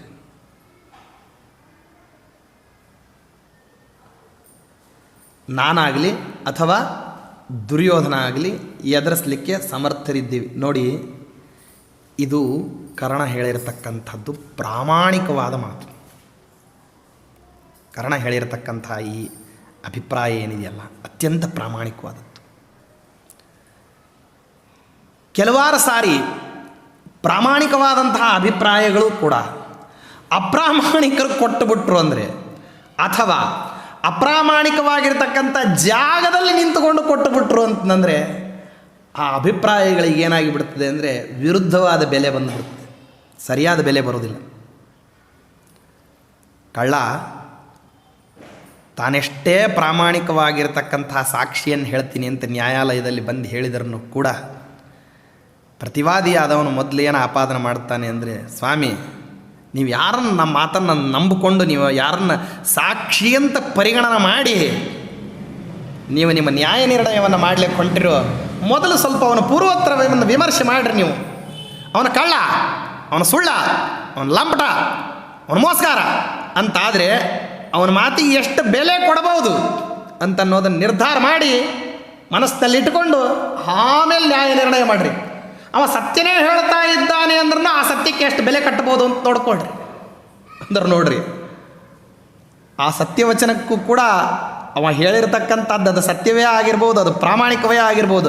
ಆ ಪ್ರಾಮಾಣಿಕವಾದಂತಹ ವಿಷಯವನ್ನು ಪ್ರಾಮಾಣಿಕನ ಬಾಯಿಯಲ್ಲಿ ಹೇಳಿಸಿದರೆ ಯಾವ ಬೆಲೆ ಇರ್ತದೆ, ಅಪ್ರಾಮಾಣಿಕನ ಬಾಯಿಯಲ್ಲಿ ಹೇಳಿಸಿದರೆ ಯಾವ ಬೆಲೆ ಇರ್ತದೆ ನೋಡ್ರಿ. ಯಾಕೆ ನಾ ಇದನ್ನೆಲ್ಲ ಯಾಕೆ ಪೂರ್ವೋತ್ತರ ವಿಷಯಗಳನ್ನು ಹೇಳ್ತಿದ್ದೀನಿ ಅಂದರೆ, ಇಲ್ಲಿ ಏನು ಹೇಳ್ದ ಕರ್ಣ, ನಾನಾಗಲಿ ಅಥವಾ ದುರ್ಯೋಧನ ಆಗಲಿ ಅರ್ಜುನನನ್ನು ಎದುರಿಸ್ಲಿಕ್ಕೆ ಸಮರ್ಥರಿದ್ದೀವಿ. ಶ್ರೀಮದಾಚಾರ್ಯ ಅಂತಾರೆ ಸತ್ಯವಾದ ಮಾತು. ಯಾಕೆ ಅಂದರೆ ಅರ್ಜುನ 2 ಕೈಗಳಿಂದ ಸವ್ಯಸಾಚಿಯಾಗಿ ಏನು ಬಾಣಗಳನ್ನು ಬಿಡಲಿಕ್ಕೆ ತನ್ನ ಪಾಂಡಿತ್ಯವನ್ನು, ರಣಪಾಂಡಿತ್ಯವನ್ನು ಸಂಪಾದನೆ ಮಾಡಿದ್ದ. ಈ ಪಾಂಡಿತ್ಯಕ್ಕಿಂತಲೂ ಹೆಚ್ಚು ಪಾಂಡಿತ್ಯ ಇತ್ತಂತೆ ಯಾರಿಗೆ? ಕರ್ಣನಿಗೆ. ನಿರ್ಣಯ ಕೊಡ್ತಾರೆ ಶ್ರೀಮದಾಚಾರ್ಯ. ಯಾಕೆ ಅಂದರೆ ಕರ್ಣ ಪರಮಾತ್ಮನ ಶಿಷ್ಯರಾಗಿರ್ತಕ್ಕಂಥ ದ್ರೋಣಾಚಾರ್ಯರ ಶಿಷ್ಯ ಅಲ್ಲ. ಅರ್ಜುನ ಪರಮಾತ್ಮನ ಶಿಷ್ಯರಾದಂತಹ, ಅಂದರೆ ಪರಶುರಾಮ ದೇವರ ಶಿಷ್ಯರಾದಂತಹ ದ್ರೋಣಾಚಾರ್ಯರ ಶಿಷ್ಯ. ಕರ್ಣ ಹಂಗಲ್ಲ, ನೇರವಾಗಿ ಯಾರಿಂದ ಸಂಪಾದನೆ ಮಾಡಿದ್ದ ಅಂದರೆ ವಿದ್ಯಾವನ್ನು ಪರಮಾತ್ಮನ ಹತ್ತಿರದಲ್ಲೇ ಸಂಪಾದನೆ ಮಾಡಿದ್ದ. ಅಂದಮೇಲೆ ಆ ವಿದ್ಯಾಕ್ಕೇನಿದೆ? ತೂಕ ಇದೆ, ಅದಕ್ಕೆ ಹೆಚ್ಚು ಬೆಲೆ ಇದೆ. ನೋಡ್ರಿ, ಅತ್ಯಂತ ಬೆಲೆಯುಳ್ಳಂತಹ ವಸ್ತು ಅದನ್ನು ತಗೊಂಡಿದ್ದಾನೆ ಕರ್ಣ. ಯಾರ ಹತ್ರ? ಪರಮಾತ್ಮನ ಹತ್ತಿರದಲ್ಲಿ. ಬೆಲೆಯುಳ್ಳ ಪದಾರ್ಥ ಪರಮಾತ್ಮನಿಂದಲೇ ತಗೊಂಡಿದ್ದಾನೆ. ಭಾಳ ಬೆಳೆಬಾಳುವಂಥದ್ದು, ಅದು ವಾಸ್ತವದಲ್ಲಿ ಕಾರ್ಯಕಾರಿಯೂ ಹೌದು. ಆದರೆ ಅದನ್ನು ಜಗತ್ತಿಗೆ ಹೇಳ್ತಾನೆ ಅಂದರೆ ಜಗತ್ತು ಅದನ್ನು ನಂಬಲಿಕ್ಕೆ ಸಿದ್ಧ ಇಲ್ಲ. ಆದರೆ ಅದೇ ವಿದ್ಯಾವನ್ನು ದ್ರೋಣಾಚಾರ್ಯರ ಮೂಲಕವಾಗಿ ಅರ್ಜುನ ಪಡೆದಿದ್ದಾನೆ. ಅರ್ಜುನನ ಆ ವಿದ್ಯಾಕ್ಕೆ, ಆ ಪಾಂಡಿತ್ಯಕ್ಕೆ ಜಗತ್ತಿನಲ್ಲಿ ಏನಿದೆ ಅಂದರೆ ಬಹಳ ಬೆಲೆ ಇದೆ, ಬಹಳ ಬೆಲೆ ಇದೆ. ಆದ್ದರಿಂದಾಗಿ ಕರ್ಣನ ಈ ಮಾತುಗಳನ್ನು ಗಮನದಲ್ಲಿಟ್ಕೊಂಡು ನೋಡ್ಕೊಳ್ರಿ. ಕರ್ಣನ ಈ ವಚನಗಳನ್ನು ಶ್ರೀಮದಾಚಾರ್ಯರು ಬೆಂಬಲಿಸ್ತಾರೆ. ಹೌದು, ವಾಸ್ತವದಲ್ಲೇನೆ ಅರ್ಜುನನನ್ನು ಎದುರಿಸಲಿಕ್ಕೆ ಕರ್ಣ ಸಮರ್ಥನಾದಂಥವು, ದುರ್ಯೋಧನನೂ ಸಮರ್ಥನಾದಂಥವು. ಇದನ್ನು ಕೊನೆಯ ದುರ್ಯೋಧನನ ಸಾಮರ್ಥ್ಯವನ್ನು ಕೊನೆಗೆ ಗದಾಪರ್ವದಲ್ಲಿ ದುರ್ಯೋಧನ ಮತ್ತು ಭೀಮಸೇನ ದೇವರ ಗದಾಯುದ್ಧದ ಸಂದರ್ಭದಲ್ಲಿ ಧರ್ಮರಾಜ ಅಂತಾನೆ. ಏನಂತಂದರೆ, ನಮ್ಮ 5 ಯಾರನ್ನ ಬೇಕಾದ್ರೂ ಕೂಡ ನೀನು ಯುದ್ಧಕ್ಕೋಸ್ಕರವಾಗಿ ಕರೀಬಹುದು. ಅದು ನೀನು ಅನ್ಕೊಂಡಿರತಕ್ಕಂತಹ ಶಸ್ತ್ರದ ಜೊತೆಗೆ ಯುದ್ಧವನ್ನು ಮಾಡ್ಬೋದು. ಒಂದು ವೇಳೆ ನಾವು 5 ಯಾರಾದರೂ ಒಬ್ಬರು ಪರಾಭೂತರಾದ್ರೂ ಕೂಡ ಇನ್ನುಳಿದವರೆಲ್ಲರೂ ಕೂಡ ಶಸ್ತ್ರ ಸನ್ಯಾಸವನ್ನು ಸ್ವೀಕಾರ ಮಾಡಿ ನಾವು ಪುನಃ ವನಕ್ಕೆ ಹೊರಟೋಗ್ತೀವಿ ಅಂತ ಹೇಳಿಬಿಡ್ತಾನೆ.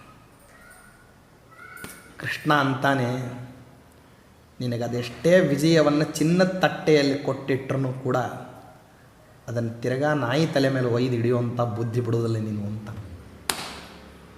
ಚಿನ್ನದ ತಟ್ಟೆಯಲ್ಲಿ ಜಯವೆಂಬತಕ್ಕಂಥ ರತ್ನವನ್ನು ತಂದು ಕೊಟ್ಟಿದ್ದೀನಿ. ಕೊನೆಯ ಹಂತ ಇದು. ಒಂದು ವೇಳೆ ದುರ್ಯೋಧನನಿಗಿರತಕ್ಕಂತಹ ಗದಾಯುದ್ಧದ ಪಾಂಡಿತ್ಯ ಏನಿದೆ, ಆ ಪಾಂಡಿತ್ಯಕ್ಕೇನಾದರೂ ನಿಮ್ಮ 4 ಜನರನ್ನ ಹೃದಯ ಭೀಮಂ, ಒಬ್ಬ ಭೀಮಸೇನನನ್ನು ಹೊರತುಪಡಿಸಿ ನಿಮ್ಮ 4ರನ್ನೂ ಕೂಡ ಏಕಕಾಲಕ್ಕೆ ಕರೆದ್ರೂ ಕೂಡ ಅವನ ಗದಾದಂಡದ ಪ್ರಹಾರದಿಂದ ನೀವೇನಾಗ್ಲಾರ್ರಿ, ಉಳಿಲಾರ್ರಿ. ಇದು ದುರ್ಯೋಧನನ ಸಾಮರ್ಥ್ಯ. ಹೆಂಗೆ ಒಪ್ಕೊಂಡ್ಬಿಟ್ಟು ನೀನು, ಯಾವ ಧೈರ್ಯದ ಮೇಲೆ ಹೇಳಿದಿ ಅಂತ ಹೇಳ್ತಾನೆ. ಆದರೆ ನೋಡಿ, ಪರಮಾತ್ಮ ಋಷಿಕೇಶ ಅಂತರ್ಯಾಮಿ ಅವನು ಇಷ್ಟೆಲ್ಲ ಮಾಡಿದ ಮೇಲೆ ದುರ್ಯೋಧನನಿಗೆ ಏನು ಬುದ್ಧಿ ಕೊಟ್ಟ ಅಂತಂದರೆ, ಆ 4ರನ್ನ ನಾ ಯಾರನ್ನೂ ಕರೆಯೋದಿಲ್ಲ, ಬೇರೆ ವಿಧವಾದ ಶಸ್ತ್ರಗಳನ್ನೂ ಬಳಸೋದಿಲ್ಲ, ನಾ ಬಳಸೋದೇ ಗದೆಯನ್ನು, ನಾ ವಿರೋಧ ಮಾಡೋದೇ ಭೀಮಸೇನನನ್ನು ಅಂತ ಬಾ ಅಂತ ಕರೆದ್ರು. ಇವರು ಕೂಡ ಜಗದ್ಗುರುಗಳು ಸಿದ್ಧರೇ ಆಗಿದ್ದರು, ಬಾ ಅಂತ ಕರೆದರು. ಒಂದು ವೇಳೆ ಆಕಸ್ಮಿಕವಾಗಿ ವ್ಯತ್ಯಾಸ ಆಗಿಬಿಟ್ಟಿದ್ರೆ ಅನರ್ಥನೆ ನಡೆದು ಹೋಗ್ಬಿಡ್ತಿತ್ತು. ಅಂದಮೇಲೆ ಆಚಾರ್ಯರಲ್ಲಿ ನಿರ್ಣಯ ಬರೆಯೋದನ್ನು ಬುದ್ಧಿಯಲ್ಲಿ ಇಟ್ಟುಕೊಂಡ್ರೆ ಇಲ್ಲಿ ಕರ್ಣ ಹೇಳ್ತಕ್ಕಂಥ ಮಾತು ಅತ್ಯಂತ ಪ್ರಾಮಾಣಿಕವಾದ ಮಾತು, ಅತ್ಯಂತ ಸತ್ಯವಾದ ಮಾತು. ಆದರೆ ಸತ್ಯವೇ ಆಗಿದ್ದರೂ ಕೂಡ ಕರ್ಣನನ್ನು ಯಾರೂ ನಂಬ್ತಾ ಇಲ್ಲ. ಯಾಕೆ ಅಂದರೆ ಇದಕ್ಕೆ ಪೂರ್ವಭಾವಿಯಾಗಿ ನಡೆದಿರ್ತಕ್ಕಂಥ ಪ್ರಸಂಗ ಇದಕ್ಕೆ ವಿರುದ್ಧವಾಗಿದೆ. ಯಾವುದು ಅಂದರೆ ವನಪರ್ವದಲ್ಲಿ ಆ ಪ್ರಸಂಗ ನಡೆದಿದೆ. ಗಂಧರ್ವರ ಕೈಯಲ್ಲಿ ದುರ್ಯೋಧನ ಸಿಕ್ಕು ಬಿದ್ದಿರತಕ್ಕಂತಹ ಸಂದರ್ಭದಲ್ಲಿ ದುಶ್ಯಾಸನ, ಕರ್ಣ, ಶಕುನಿ, ದುರ್ಯೋಧನನ ಸಹಚರರೆಲ್ಲರೂ ಕೂಡ ಓಡಿ ಹೋಗಿಬಿಡ್ತಾರೆ. ಯಾರೊಬ್ಬರೂ ಕೂಡ ದುರ್ಯೋಧನನನ್ನು ಬಿಡಿಸಿಕೊಳ್ಳಿಕ್ಕೆ ಬರೋದಿಲ್ಲ. ಆಗ ಗಂಧರ್ವರುಗಳ ಕಡೆಯಿಂದ ಬಿಡಿಸ್ಲಿಕ್ಕೆ ಬಂದಿರತಕ್ಕಂಥವ್ರು ಇಬ್ಬರೇ, ಅದು ಧರ್ಮರಾಜನ ಮಾತಿನಿಂದ ಪ್ರೇರಿತರಾಗಿರ್ತಕ್ಕಂತಹ ಭೀಮಾರ್ಜುನರೇ, ಅವರೇ ಬಂದು ಬಿಡಿಸ್ತಾರೆ. ಆ ವೃತ್ತಾಂತ ಅಲ್ಲಿ ಹಸ್ತಿನಾವತಿಗೆ ಹೋಗ್ತದೆ. ಆಗ ಭೀಷ್ಮಾಚಾರ್ಯರು, ದ್ರೋಣಾಚಾರ್ಯರು ಅಂತಾರೆ, ದುರ್ಯೋಧನ, ಯಾರ ಮಾತಿನ ಮೇಲೆ, ಯಾರ ಶಸ್ತ್ರ ಪಾಂಡಿತ್ಯದ ಮೇಲೆ ನಂಬಿಕೆ ಇಟ್ಟುಕೊಂಡ್ಬಿಟ್ಟು ನೀನು ಪಾಂಡವರನ್ನು ದ್ವೇಷ ಮಾಡಲಿಕ್ಕೆ ಹೊರಟಿದ್ದೀಯೋ ಅವನು ಸಮಯಕ್ಕೆ ಸರಿಯಾಗಿ ನಿನಗೇನು ಮಾಡ್ತಾನೆ ಅಂದರೆ ಕೈ ಕೊಟ್ಟು ಓಡಿ ಹೋಗ್ತಾನೆ. ಇದನ್ನು ಸಭಾ ಮಧ್ಯದಲ್ಲಿ ಹೇಳ್ತಾರೆ. ಕರ್ಣ ತನ್ನ ಮಾತನ್ನು ತಾನು ಸಮರ್ಥನ ಮಾಡಿಕೊಳ್ಳಿಕ್ಕೆ ಆಗದೇನೆ ತಲೆ ತಗ್ಗಿಸ್ತಾನೆ. ಅಂದಮೇಲೆ ಇದು ಪೂರ್ವದಲ್ಲಿ ಏನಾಗಿದೆ ಅಂತಂದರೆ ಖಚಿತ ಆಗಿ ಹೋಗ್ಬಿಟ್ಟಿದೆ. ಇನ್ನೂ ಒಂದೆರಡು ಮೂರು ಪ್ರಸಂಗಗಳಿದ್ದಾವೆ, ಎಲ್ಲ ಹೇಳ್ತಾ ಕೂತ್ಕೊಂಡ್ರು ವನಪರ್ವ ಸಭಾಪರ್ವಾದಿಗಳ ವಿಷಯವನ್ನೆಲ್ಲ ಹೇಳಬೇಕಾಗ್ತದೆ. ಅಂದರೆ ಪೂರ್ವದ ಪ್ರಸಂಗಗಳಲ್ಲಿ ಎಲ್ಲಿ ಕರ್ಣನ ಸಹಾಯ ಅತ್ಯಗತ್ಯವಾಗಿ ದುರ್ಯೋಧನನಿಗೆ ಬೇಕಾಗಿತ್ತೋ ಆ ಸಮಯದಲ್ಲಿ ಒಂದೋ ಕರ್ಣನಿಗೆ ಅವಕಾಶ ಆಗದೇನೆ ದುರ್ಯೋಧನ ಆವಾಗ ಇಕ್ಕಟ್ಟಿಗೆ ಸಿಗಾಕೊಂಡಿದ್ದಾನೆ, ಅಥವಾ ಅವಕಾಶ ಇದ್ರೂ ಅಸಹಾಯಕತೆಯಿಂದಾಗಿ ದುರ್ಯೋಧನ ಇಕ್ಕಟ್ಟಿಗೆ ಸಿಗಾಕೊಂಡಿದ್ದಾನೆ. ಅಂತೂ ಒಟ್ಟಾರೆಯಾಗಿ ಏನಾಗಿಲ್ಲ ಅಂತಂದರೆ ಕರ್ಣನಿಗೆ ದುರ್ಯೋಧನನಿಗೆ ಸಹಾಯ ಮಾಡತಕ್ಕಂತಹ ಅವಕಾಶ ಕೈತಪ್ಪಿ ಹೋಗಿದೆ. ಆ ಕೈತಪ್ಪಿ ಹೋಗಿರುವಂತಹ ಪ್ರಭಾವ ಎಷ್ಟಾಗಿ ಹೋಗ್ಬಿಡ್ತು ಅಂತಂದರೆ ಇಲ್ಲಿ ದ್ರೋಣಾಚಾರ್ಯರು ಹೇಳಿರ್ತಕ್ಕಂಥ ಮಾತಿಗೆ ವಾಸ್ತವವಾಗಿಯೇನೆ ಸತ್ಯವಾಗಿಯೇನೇ ಹೇಳಲಿಕ್ಕೆ ಹೋದ್ರೂ ಕೂಡ ಕರ್ಣ ಆತನ ಮಾತನ್ನು ಯಾರೂ ಕೂಡ ಪ್ರಾಜ್ಞರು ಏನು ಮಾಡ್ತಾ ಇಲ್ಲ, ಒಪ್ಪುತ್ತಾ ಇಲ್ಲ. ಆದರೂ ಅಭಿಪ್ರಾಯವನ್ನು ಮಾತ್ರ ಹೇಳ್ತಕ್ಕಂತಹ ಪ್ರಸಂಗವನ್ನು ಏನು ಮಾಡ್ತಾ ಇದ್ದಾನೆ, ತೋರಿಸ್ತಾ ಇದ್ದಾನೆ. ಹೀಗಿದೆ ಪ್ರಸಂಗ, ಈ ರೀತಿಯಲ್ಲಿ ಏನಾಗ್ತೀರಿ ನೀವು, ಸಿಕ್ಕು ಬೀಳ್ತೀರಿ ಅಂತ ಹೇಳಿಬಿಟ್ಟು ನೀವು ಅನರ್ಥಕಾರಿಯಾಗಿರ್ತಕ್ಕಂಥ ಯೋಚನೆಯನ್ನು ಮಾಡ್ತಿದ್ದೀರಿ ಅಂತನ್ನುವಂತಹ ಮಾತಿನ ಮೂಲಕವಾಗಿ ದುರ್ಯೋಧನನ ಪಕ್ಷಪಾತವನ್ನು ಕರ್ಣ ಮಾಡಿದ. ಇಷ್ಟು ಮಾತ್ರ ಅಲ್ಲಿ ಅಭಿವ್ಯಕ್ತ ಆಗಿದೆ. ಹೊರತಾಗಿ ತಾನೇನು ನಿಜವಾಗಿಯೂ ನೈಜವಾದ ವಿಷಯ ಹೇಳಿದ ಆ ವಿಷಯದ ಬಗ್ಗೆ ಬೆಲೆ ಅಂತನ್ನೋದು ಬರಲೇ ಇಲ್ಲ. ದುರ್ಯೋಧನ ಈ ರೀತಿ ಮಾತಾಡಿದ, ತನ್ನ ನೈಜವಾಗಿರತಕ್ಕಂಥ ಕುಟಿಲೋಪಾಯವನ್ನು ಹೊರಗೆ ಬಿಟ್ಟು ಆಗ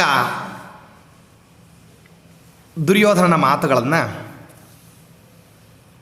ವಿಮರ್ಶೆ ಮಾಡಲಿಕ್ಕೆ ಆರಂಭ ಮಾಡಿದರು. ಕೃಪಾಚಾರ್ಯರು, ದ್ರೋಣಾಚಾರ್ಯರು, ಭೀಷ್ಮಾಚಾರ್ಯರು ಇವರೆಲ್ಲರೂ ಕೂಡ ನಡೆಯುವಂತಹ ಸಮಗ್ರವಾದಂತಹ ವೃತ್ತಾಂತವನ್ನು ವಿಮರ್ಶೆ ಮಾಡಬೇಕು. ಏನು ನಿಪುಣತರವಾಗಿ ವಿಮರ್ಶೆ ಮಾಡ್ತಾರೆ ಅಂತಂದರೆ ಎಂಥ ಅದ್ಭುತವಾಗಿರ್ತಕ್ಕಂತಹ ಪ್ರಸಂಗದಲ್ಲಿಯೂ ಕೂಡ ಕರ್ಣ ನೀನು ನಿನ್ನದೇ ಆಗಿರತಕ್ಕಂಥ ವಿಚಾರಧಾರೆಯ ಮೂಲಕವಾಗಿ ಜಗತ್ತನ್ನು ಗೆಲ್ಲಲಿಕ್ಕೆ ಸಾಧ್ಯ ಆಗಿಲ್ಲ ಅನ್ನುವಂತಹ ವಿಷಯವನ್ನು ಸ್ಪಷ್ಟೀಕರಣ ಮಾಡುತ್ತಾರೆ. ಇತ್ತ ಕಡೆಗೆ ಇದು ಈ ವಿಷಯ ವಿಮರ್ಶೆ ಈ ಕಡೆಗೆ ಆರಂಭ ಆಗ್ತದೆ. ಆ ಕಡೆ ವಿಚಾರವನ್ನು ಹೇಳ್ತಾರೆ. ಯಾಕೆಂದರೆ ಏಕಾಲದಲ್ಲಿ ಎರಡೆರಡು ದೃಶ್ಯಗಳನ್ನು ಹೇಳಬೇಕಲ್ಲ. ಆ ಕಡೆಯ ದೃಶ್ಯದಲ್ಲಿ ಏನಾಗ್ತದೆ ಅಂದರೆ ಅಲ್ಲಿಗೆ ಕರ್ಕೊಂಡು ಹೋಗ್ತಾನೆ ಉತ್ತರನನ್ನು. ಸಮಾಧಾನ ಹೇಳಿ ಧೈರ್ಯ ತುಂಬಿ, ಬಾರಪ್ಪ ನೀನು ನನ್ನ ಜೊತೆಗೆ ಬಂದುಬಿಟ್ರೆ ನಾನು ಯುದ್ಧ ಮಾಡಿ ನಿನ್ನ ಪಶುಗಳ ಮಂದೆಯನ್ನು ಮರಳಿ ಕೊಡಿಸ್ತೀನಿ ಅಂಥೇಳಿ ಧೈರ್ಯ ತುಂಬಿ ಅರ್ಜುನ ಕರ್ಕೊಂಡು ಹೊರಟ. ಅಂದರೆ ಪ್ರಾಯ ಅರ್ಜುನನಿಗಿದ್ದಂತಹ ಹಲವಾರು ಅಲ್ಲಿಯ ಟಾಸ್ಕ್ಗಳ ಮಧ್ಯದಲ್ಲಿ ಪ್ರಧಾನವಾದಂಥದ್ದು ಅತ್ಯಂತ ಪುಕ್ಕನಾದಂಥವು, ಅತ್ಯಂತ ಭಯಗ್ರಸ್ತನಾಗಿರ್ತಕ್ಕಂತಹ ಉತ್ತರನಿಗೆ ಮೊಟ್ಟ ಮೊದಲನೆಯದಾಗಿ ಧೈರ್ಯ ತುಂಬುವಂತಹ ಕಾರ್ಯಕ್ರಮ ಅದನ್ನು ಮೊದಲು ಮಾಡ್ದ.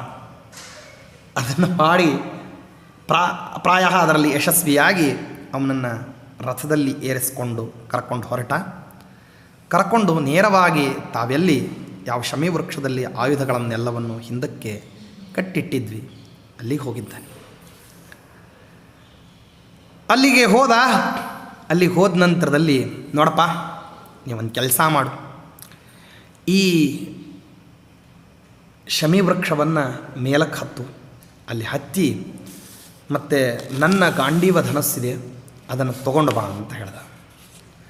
ಯಾಕೆ ಅಂದರೆ ನನಗಿರತಕ್ಕಂತಹ ಶಕ್ತಿ ಸಾಮರ್ಥ್ಯ, ಬಾಣ ಬಿಡ್ತಕ್ಕಂತಹ ವೇಗವನ್ನು ಸಾಮಾನ್ಯ ಧನಸ್ಸುಗಳು ಏನು ಮಾಡೋದಿಲ್ಲ, ತಡೆಯೋದಿಲ್ಲ.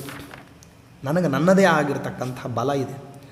ನನ್ನ ಬಲಕ್ಕನುಸಾರವಾಗಿ ನನ್ನ ಹತ್ರ ಶಸ್ತ್ರ ಇರಬೇಕೆ ಹೊರತಾಗಿ ನನ್ನ ಬಲ ಬಹಳ ಕಡಿಮೆ ಇದ್ದರೆ ಹೆಚ್ಚು ತೂಕದ ಶಸ್ತ್ರನೂ ಆಗೋದಿಲ್ಲ. ನನ್ನ ಬಲ ಹೆಚ್ಚಿದ್ದು ಕಡಿಮೆ ತೂಕದ ಶಸ್ತ್ರ ಇದ್ದರೂ ಕೂಡ ಶತ್ರುಗಳನ್ನು ಗೆಲ್ಲಕ್ಕಾಗೋದಿಲ್ಲ. ಆದ್ದರಿಂದಾಗಿ ನಿನ್ನ ಆಯುಧಗಳೇನಿದ್ದಾವಲ್ಲ ಅವೆಲ್ಲ ಪ್ರಾಯ ನನಗೆ ಮಕ್ಕಳ ಆಟಿಕೆಯ ಹಾಗೆ ಇದ್ದಾವೆ. ಅದಕ್ಕೋಸ್ಕರವಾಗಿ ನನ್ನ ಧನಸ್ಸನ್ನು ತೊಗೊಂಡು ಬಾ ಅಂತ ಹೇಳ್ತಾನೆ. ಮತ್ತು ನಿನ್ನ ಆಯುಧಗಳು ಅತಿ ಸೂಕ್ಷ್ಮಾಣಿ ಹ್ರಸ್ವಾನಿ ಸರ್ವಾಣಿ ಚ ಮೃದೂನಿ ಚ ಆಯುಧಾನಿ ಮಹಾಬಾಹೋ ತವೈತಾನಿ ಪರಂತಪ. ಈ ಆಯುಧಗಳನ್ನು ತಗೊಂಡು ಮತ್ತು ಯುದ್ಧ ಮಾಡಲಿಕ್ಕೆ ಹೋದರೆ ಅವರು ಮೊದಲು ಏನು ಮಾಡ್ತಾರೆ ಅಂತಂದರೆ ಪ್ರತಿಯಾಗಿ ಬಾಣ ಬಿಡೋದೇ ಇಲ್ಲ. ಆ ಕುರುಸೈನ್ಯದವರೆಲ್ಲರೂ ಏನು ಮಾಡ್ತಾರೆ ಅಂದರೆ ಇವೆಲ್ಲ ಆಟಿಕೆ ಸಾಮಾನುಗಳನ್ನು ತೊಗೊಂಬಂದು ಆಟ ಆಡ್ಲಿಕ್ಕೆ ಬಂದಿರನಪ್ಪ ಅಂತ ಹೇಳಿ ಏನು ಮಾಡ್ತಾರೆ, ಲೇವಡಿನೇ ಮಾಡಿಬಿಡ್ತಾರೆ. ನಮ್ಮ ಕಡೆಯಿಂದ ಹೊಡಿಸ್ಕೊಂಡ್ರೂ ನಮಗೇನು ಮಾಡೋದಿಲ್ಲ, ಪ್ರತಿಯಾಗಿ ಬಾಣವನ್ನು ಬಿಡೋಣ ಇಲ್ಲ, ಮರ್ಯಾದೆ ತೆಗಿತಾರೆ ಅವರು. ಅದಕ್ಕೋಸ್ಕರವಾಗಿ ಪಾಂಡುಪುತ್ರರಾಗಿರ್ತಕ್ಕಂತಹ ನಾನು, ಭೀಮಸೇನ ದೇವರು ಮತ್ತು ಹಾಗೆಯೇ ಯುಧಿಷ್ಠಿರ ಚಕ್ರವರ್ತಿ, ನಕುಲ, ಸಹದೇವರು ಇವರೆಲ್ಲರೂ ಕೂಡ ಇಲ್ಲಿಯೇನೆ ಮತ್ತು ಧನುಸ್ಸನ್ನು, ಕವಚವನ್ನು, ಬಾಣಗಳನ್ನು ಮತ್ತು ಖಡ್ಗಾದಿಗಳನ್ನೆಲ್ಲವನ್ನು ಕೂಡ ಇಲ್ಲಿಟ್ಟಿದ್ದೀವಿ. ಅದನ್ನು ಏನು ಮಾಡು ಅಂತಂದರೆ ಮತ್ತು ತಗೊಂಡು ಬಾ ಅಂತ ಆದೇಶವನ್ನು ಮಾಡಿದ. ಅಲ್ಲಿ ಒಂದು ದೊಡ್ಡದಾಗಿರ್ತಕ್ಕಂತಹ ಧನುಸ್ಸು ಇದೆಯಲ್ಲ, ಆ ಧನುಸ್ಸೇ ಒಂದು 100,000 ಅಂದರೆ 1,00,000 ಭಾರ ಸಮಾನವಾಗಿರ್ತಕ್ಕಂಥ ಧನುಸ್ಸು ಇದೆಯಲ್ಲ, ಅದೇ ಗಾಂಡೀವ ಧನುಸ್ಸು. ಅದನ್ನು ನೀನು ಎಷ್ಟು ಜೋರಾಗಿ ಹೇಳಿದ್ರೂ ಕೂಡ ಅದು ಏನು ಮಾಡ್ತದೆ ಅಂದರೆ ಸಹಿಸ್ಕೊಳ್ಳುತ್ತೆ. ಆ ಜ್ಯಾವಂಧನವನ್ನು ಎಷ್ಟೇ ಅಕರ್ಣ ಶಿಂಚಿನಿಯಾಗಿ ಹೇಳಿದ್ರೂ ಕೂಡ ಅದು ಸಹಿಸ್ಕೊಳ್ಳೋ ಸಾಮರ್ಥ್ಯ ಇದೆ. ಮತ್ತು ಹಾಗೇ ಅದು ಎಲ್ಲ ಆಯುಧಗಳ ತಾಯಿ ಇದ್ದ ಹಾಗೆ. ಇದನ್ನು ಸಾಮಾನ್ಯರು ಎತ್ತಲಿಕ್ಕೆ ಆಗೋದಿಲ್ಲ. ನಾ ಈಗ ಆದೇಶ ಮಾಡಿದ್ದೀನಿ ಅಂತ ನೀ ಎತ್ತತೀಯ ಅಂತ ಹೇಳ್ತಾನೆ. ಅದಕ್ಕೆ ಆ ಎಲ್ಲ ಆಯುಧಗಳನ್ನು ಒಂದು ವಸ್ತ್ರದಲ್ಲಿ ಸುತ್ತಿ ಕಟ್ಟಿದ್ದಾರೆ, ಅದನ್ನು ಇಳಿಸು ಅಂತ ಹೇಳಿ ಅರ್ಜುನ ಆದೇಶವನ್ನು ಮಾಡಿದ. ಉತ್ತರ ಅಂತಾನೆ, ಇಲ್ಲಿ ಯಾವ ಆಯುಧಗಳು ಕಾಣಿಸ್ತಾ ಇಲ್ಲ, ಈ ವೃಕ್ಷದ ಮೇಲೆ ಒಂದೇ ಒಂದು ಆಯುಧನೂ ಇಲ್ಲ. ಯಾವುದೋ ಮಾನವ ಕಳೇಬರ, ಮಾನವರ ಶವವನ್ನೊಂದನ್ನು ಕಟ್ಟಿದ ಹಾಗೆ ಕಾಣಿಸ್ತದೆ. ಅದು ಶವನೂ ಹೊರಗೆ ಕಾಣಿಸ್ತಾ ಇಲ್ಲ, ಶವದ ಆಕಾರದಲ್ಲಿ ಬಟ್ಟೆ ಮಾತ್ರ ಕಾಣಿಸ್ತಾ ಇದೆ. ಅದಕ್ಕೆ ಅಸಹ್ಯ. ಬಟ್ಟೆಯಲ್ಲಿ ಕಟ್ಟಿರುವಂಥ ಹೆಣ ಮುಟ್ಲಿಕ್ಕೆ ನನಗೆ ಹೇಳ್ತಾ ಇದ್ದೀಯ, ಅದನ್ನು ಹೇಗೆ ಮುಟ್ಲಿ? ಯಾಕೆ ಅಂತಂದರೆ ತುಚ್ಛವಾದ ಪದಾರ್ಥಗಳನ್ನು ಉತ್ಕೃಷ್ಟರಾದವರು ಮುಟ್ಟಬಾರ್ದು. ಹೆಣ ಮುಟ್ಟೋದು ಅಂತನ್ನೋದು ಅತ್ಯಂತ ನೀಚಕರವಾಗಿರತಕ್ಕಂಥ ಕೆಲಸ. ಮುಟ್ಟೋದೇ ನಮಾಂ ಏವಂ ವಿಧಂ ಕರ್ಮ ಕಾರಯಸ್ವ ಬೃಹನ್ನಳೆ. ನಾನೊಬ್ಬ ರಾಜಪುತ್ರಪ್ಪ, ಹೆದರಿರ್ಬೋದು ಯುದ್ಧದಲ್ಲಿ, ಅದಕ್ಕೋಸ್ಕರವಾಗಿ ಹೋಗಿ ಹೆಣ ಮುಟ್ಟು ಅಂತ ಹೇಳಿದ್ರೆ ಹೆಂಗೋ? ನನಗೊಂದು ಸ್ವಲ್ಪ ಮರ್ಯಾದೆ ಇಲ್ವ? ಹೆಂಗೆ ಹೇಳ್ತೀನಿ ನನಗೆ? ಕಥಂ ವಾ ಶಕ್ಯತೆ ಕರ್ತುಂ ಬುದ್ಧ್ಯಾತ್ವಂ ಮನ್ಯಸೇ ಕಥಂ, ಹೆಂಗೆ ನೀ ಹೇಳ್ತೀನಿ ಅಂತ ಹೇಳಿದರೆ ಅದಕ್ಕೆ ಅರ್ಜುನ ಅಂತಾನೆ, ಗೊತ್ತಿದೆಯೋಪ್ಪ ನೀನು ಎಂಥ ದೊಡ್ಡ ಕುಲದಲ್ಲಿ ಹುಟ್ಟಿದೀಯಂತ. ಜಾನಾಮಿ ತ್ವಾಂ ಮಹಾಪ್ರಾಜ್ಞ ಕುಲೇ ಜಾತಂ ಮನಸ್ವಿನಂ ಕಥನ್ನು ಪಾಪಕಂ ಕರ್ಮ ಭೂಯಾಂ ಚಾಹಂ ಪರಂತಪ. ನಾನು ಹೇಗೆ ತಾನೇ ನಿನಗೆ ನೀಚವಾದಂತಹ ಕೆಲಸ ಹೇಳ್ತೀನಿ? ನೀಚವಾದಂತಹ ಕೆಲಸವನ್ನು ನಾನು ಹೇಳ್ತಿಲ್ಲ. ನೀನು ಶುದ್ಧನಿದ್ದಿ, ವ್ಯವಹಾರ ಯೋಗ್ಯನಿದ್ದಿ, ಅಲ್ಲಿರುವಂತಹ ಅತ್ಯಂತ ಯೋಗ್ಯವಾಗಿರತಕ್ಕಂತಹ ಶಸ್ತ್ರಗಳು, ಹೆದರ್ಲಿಕ್ಕೆ ಹೋಗಬೇಡ, ಅಲ್ಲಿ ಯಾವ ಶರೀರನೂ ಇಲ್ಲ. ಅದಕ್ಕೋಸ್ಕರವಾಗಿ ನಾನು ನಿನಗೆ ನೀಚವಾಗಿರ್ತಕ್ಕಂತಹ ಕೆಲಸ ಹೇಳ್ತಿಲ್ಲ. ನನ್ನ ಮೇಲೆ ವಿಶ್ವಾಸ ಇಟ್ಕೋ, ವಿಶ್ವಾಸ ಇಟ್ಕೊಂಡು ಇಳಿಸು ಅಂತಂದು ಹೇಳಿದಾಗ ಆಗಲಿ ಅಂತ ಹೇಳಿ ಏರಿದ. ಉತ್ತರ ಕುಮಾರ ಶಮಿ ವೃಕ್ಷವನ್ನು. ಅಲ್ಲಿಂದ ದೊಡ್ಡ ಗಂಟು ಭಾರಾಯಮಾನವಾದಂಥದ್ದು ಕಷ್ಟಪಟ್ಟು ಇಳಿಸಿದ. ಅದನ್ನು ಇಳಿಸಿದಾಗ ಅಲ್ಲಿ ನೋಡ್ತಾನೆ ವಿಚಿತ್ರವಾಗಿರುವಂಥ ಗಂಟು ಬಿಚ್ಚುತ್ತಿರೋ ಹಾಗೇನೆ ಅದರಲ್ಲಿ ಆಯುಧಗಳು, ಕಣ್ಣು ಕೋರೈಸುವಂಥ ಆಯುಧಗಳವೆಲ್ಲ. ಒಂದೊಂದು ಆಯುಧನೂ ಕೂಡ ಒಂದೊಂದು ಅದ್ಭುತವಾಗಿರತಕ್ಕಂಥ ಇದನ್ನು ತೋರಿಸ್ತಾ ಇದೆ. ಅದನ್ನು ನೋಡಿ ಭಯಗ್ರಸ್ತನಾಗಿಬಿಟ್ಟಿದ್ದಾನೆ. ಅಂಥ ವಿಸ್ತಾರವಾದಂತಹ ಆಯುಧಗಳನ್ನು ಹಿಡಿಯತಕ್ಕಂಥ ವ್ಯಕ್ತಿಗಳನ್ನು ಕಲ್ಪಿಸ್ಕೊಂಡೇ ಭಯಗ್ರಸ್ತನಾಗಿದ್ದಾನೆ ಉತ್ತರ. ನೋಡಿ ಅಂತಾನೆ, ಏನು ನೀನು ಆಯುಧಗಳನ್ನು ಇಳಿಸು ಅಂತ ಹೇಳಿದೆಯಲ್ಲ, ಇದೇನು ದೊಡ್ಡ ಹೆಬ್ಬಾವೆ ಅಥವಾ ಧನುಸ್ಸೇ ಇದು ಹೇಳ್ತೀಯಲ್ಲ ನೀನು, ಇದು ಧನುಸ್ಸು ಅಂತ ಹೇಳಿ, ಇದು ಗಾಂಡೀವ ಧನುಸ್ಸು ಅಂತ ಹೇಳ್ತೀಯಲ್ಲ, ದೊಡ್ಡ ಹೆಬ್ಬಾವಿದ್ದಂಗಿದೆ ಅದು. ಮತ್ತು ಅಲ್ಲೇನೇ ವಿಚಿತ್ರವಾಗಿರ್ತಕ್ಕಂಥ ಸುವರ್ಣ ಪುಂಖದ ಬಾಣಗಳಿದ್ದಾವಲ್ಲ, ಅವು ಯಾರ ಬಾಣಗಳು? ನೂರಾರು ಸುವರ್ಣ ಪುಷ್ಪಗಳನ್ನು ಏನು ಮಾಡಿದ್ದಾರೆ ಅಂದರೆ ಹೆಣದ ಕಟ್ಟಿದ್ದಾರಲ್ಲ, ಬಾಣಕ್ಕೆ ಅತ್ಯಂತ ಚುಚ್ಚೋ ಹಾಗಿವೆ. ಅವು ಹೇಗೆ ಭಯಂಕರವಾಗಿರುವಂತಹದ್ದು ಆ ಬಾಣಗಳೆಲ್ಲ ಹೆಂಗೆ ಬಂದು, ಯಾರ್ದಿದು ಈ ಧನುಸ್ಸು ಯಾರ್ದು, ಈ ಶ್ರೇಷ್ಠ ಜಾತಿಯ ಕವಚ ಕುಂಡಲಗಳು ಎಲ್ಲ ಯಾರ್ದು? ಇವನ್ನೆಲ್ಲ ನೋಡಿದರೆ ಈ ಧನುಸ್ಸು ಮತ್ತು ಹಾಗೇ ಈ ಕಪಿಧ್ವಜ ಎಲ್ಲವೂ ನೋಡಲಿಕ್ಕೆ ಯಾವುದೋ ದೇವತಾ ಪುರುಷರ ಪದಾರ್ಥಗಳಿದ್ದಂಗಿದ್ದಾವೆ. ಇವೆಲ್ಲ ಹೆಂಗೆ ಬಂದ್ವು ಇಲ್ಲಿ? ಇವು ಯಾರು? ಇದನ್ನು ಸ್ವಲ್ಪ ನನಗೇನು ಮಾಡು ಅಂತಂದರೆ ಮತ್ತು ಸ್ಪಷ್ಟವಾಗಿ ವಿಸ್ತಾರವಾಗಿ ನನಗೆ ಹೇಳು. ಒಂದೊಂದು ಅದ್ಭುತವಾಗಿರ್ತಕ್ಕಂತಹ ಖಡ್ಗಗಳು, ಭಲ್ಲೆ, ಈಟಿ, ಆಯುಧಗಳು ಇದೆಲ್ಲವನ್ನು ಕೂಡ ತೋರಿಸುವಂತಂದಾಗ ಅದಕ್ಕಂತಾನೆ ಮೊದಲು ಕೇಳಿದೆಯಲ್ಲ ಧನುಸ್ಸು ಯಾರ್ದು ಅಂತ ಹೇಳಿ, ಲಕ್ಷಭಾರ ಸಮಾನವಾಗಿರತಕ್ಕಂಥ ಈ ಧನುಸ್ಸನ್ನೇ ಗಾಂಡೀವ ಧನುಸ್ಸು ಅಂತಾರೆ. ಇದನ್ನು ಎತ್ತೋದ್ರ ಮೂಲಕವಾಗಿ ಅರ್ಜುನನ್ನ ಗಾಂಡೀವಿ ಅಂತ ಹೇಳಿ ಎಲ್ಲರೂ ಕರೆಯುವಂಥದ್ದು. ಇದೇ ಆಯುಧವನ್ನು ಇಟ್ಟುಕೊಂಡೇ ಅರ್ಜುನ ಏನು ಮಾಡಿದ್ದ ಅಂದರೆ, ತಾನು ಖಾಂಡವ ಪ್ರಸ್ಥದಲ್ಲಿ ಮತ್ತು ಸಮಸ್ತ ದೇವತೆಗಳನ್ನು ಎದುರಿಸಿ ಅಗ್ನಿಗೆ ಆ ಖಾಂಡವ ಪ್ರಸ್ಥವನ್ನು, ಇಡೀ ಸಮಗ್ರ ಕಾಡನ್ನು ಆಹುತಿಯಾಗಿ ಕೊಟ್ಟಿದ್ದ. ಈ ಆಯುಧವನ್ನು ಮೊದಲಿಗೆ ಅಂದರೆ ಈ ಗಾಂಡೀವ ಧನಸ್ಸನ್ನು 1000 ವರ್ಷ ಬ್ರಹ್ಮದೇವರು ಇಟ್ಕೊಂಡಿದ್ದರು. ಆನಂತರದಲ್ಲಿ ಈ ಧನುಸ್ಸನ್ನು ಸ್ವಯಂಭೂಮನು ಇಟ್ಟುಕೊಂಡಿದ್ದ. ಆನಂತರದಲ್ಲಿ ಚಂದ್ರ 5000 ವರ್ಷ ಇಟ್ಕೊಂಡ. ವರುಣದೇವರು 100 ವರ್ಷ ಇಟ್ಕೊಂಡಿದ್ದರು.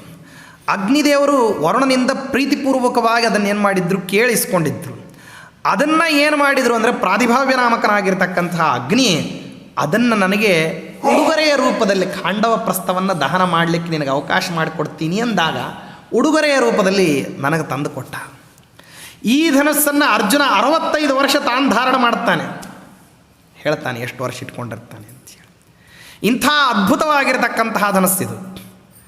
ಇನ್ನು ನೀಲವರ್ಣದ ಇನ್ನೊಂದು ಧನಸ್ಸಿದೆಯಲ್ಲ, ಅದು ಮಹಾತ್ಮನಾಗಿರ್ತಕ್ಕಂತಹ ಯುಧಿಷ್ಠಿರ ಚಕ್ರವರ್ತಿದು. ಇದರಲ್ಲಿ ಸುವರ್ಣಮಯವಾದಂತಹ ಚಿತ್ತಾರದ ಪ್ರಾಣಿಗಳ ಆಕಾರಗಳೆಲ್ಲ ಇದ್ದಾವೆ. ಇನ್ನೊಂದು ಪ್ರಖ್ಯಾತವಾಗಿರತಕ್ಕಂತಹ ಧನಸ್ಸು ನೋಡ್ತಾ ಇದೆಯಲ್ಲ, ಅದು ಭೀಮಸೇನ ದೇವ್ರದು.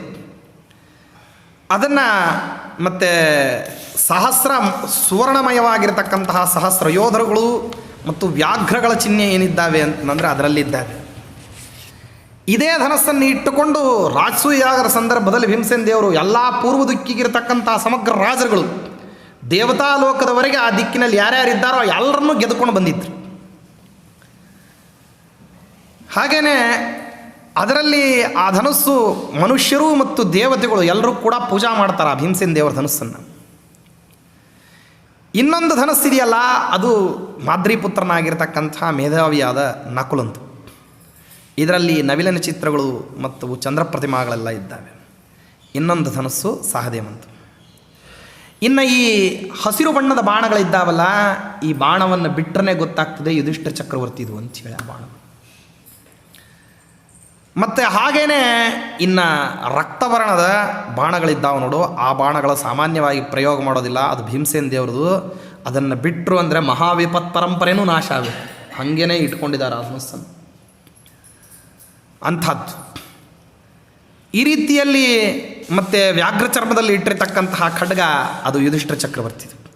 ಗೋಚರ್ಮದಲ್ಲಿ ಮಾಡಿಟ್ಟಿರ್ತಕ್ಕಂತಹ ಖಡ್ಗ ಅದು ಅರ್ಜುನ. ಅಲ್ಲೇ ಇಟ್ಟಿರ್ತಕ್ಕಂತಹ ದೊಡ್ಡದಾಗಿರ್ತಕ್ಕಂತಹ ಬತ್ತಳಿಕೆ, ಅಕ್ಷಯ ಬತ್ತಳಿಕೆ ಅದು ನಂದು ಅಂತ ಹೇಳಿ ಒಬ್ಬೊಬ್ಬರದಾಗಿ ಆಯುಧವನ್ನು ಪರಿಚಯ ಮಾಡ್ತಾನೆ.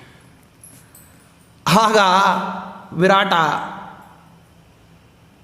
ಸ್ವಯಂ ತಿಳಿದೇ ಇರತಕ್ಕಂತಹ ವಿಚಾರವನ್ನು ಅವನ ಮಗ ಉತ್ತರ ತಾನೂ ತಿಳಿದಿದ್ದೇನೆ ಭಯಭ್ರಾಂತನಾಗಿ ಅಂತಾನೆ, ಅಲ್ಲಪ್ಪ ಇಂಥ ಎಲ್ಲ ಅದ್ಭುತವಾದ ಆಯುಧಗಳನ್ನು ಈ ಶಮಿ ವೃಕ್ಷದಲ್ಲಿ ಇಟ್ಟುಬಿಟ್ಟು ಆ ಮಹಾತ್ಮರು ಅನಿಸ್ಕೊಂಡಿರ್ತಕ್ಕಂತಹ ಪಾಂಡವರು ಅವ್ರು ಎಲ್ಲಿ ಹೋದ್ರವರು ನೋಡ್ರಿ, ಎದುರಿಗೆ ನಿಂತಿದ್ದಾನೋ. ಇದರ ಮೇಲೆ ಭೀಷ್ಮಾಚಾರ್ಯರು ಹೇಳಿರುವಂತಹ ಮಾತುಗಳು ಯಾವ ರೀತಿ ಪರಿಣಾಮಕಾರಿಯಾಗಿದ್ವು ಅಂತ ಗೊತ್ತಾಗ್ತದೆ. ದುರ್ಯೋಧನಿಗೆ ಭೀಷ್ಮಾಚಾರ್ಯರು ಪಾಂಡವರು ವೃತ್ತಾಂತವನ್ನು ಹೇಳಬೇಕಾದ್ರೆ ಒಂದು ಮಾತಂದಿದ್ರು, ಎದುರಿಗೆ ಬಂದು ನಿಂತರೂ ಕೂಡ ಅವರನ್ನ ಪಾಂಡವರು ಅಂತ ನೀನು ಗುರುತಿಸ್ಲಿಕ್ಕೆ ಆಗೋದಿಲ್ಲ, ಅವರಾಗಿ ಹೇಳ್ಕೋಬೇಕು, ಅಲ್ಲಿವರೆಗೆ ಗೊತ್ತಾಗ್ಲಿಕ್ಕೆ ಶಕ್ಯ ಇಲ್ಲ ಅಂತ ಹೇಳಿದ್ರಲ್ಲ. ಆ ರೀತಿಯಲ್ಲಿ ಎದುರಿಗೆ ನಿಂತಿದ್ದಾನೆ ಯಾರು? ಬೃಹನ್ನಳೆಯ ವೇಷದಲ್ಲಿ ಅರ್ಜುನ.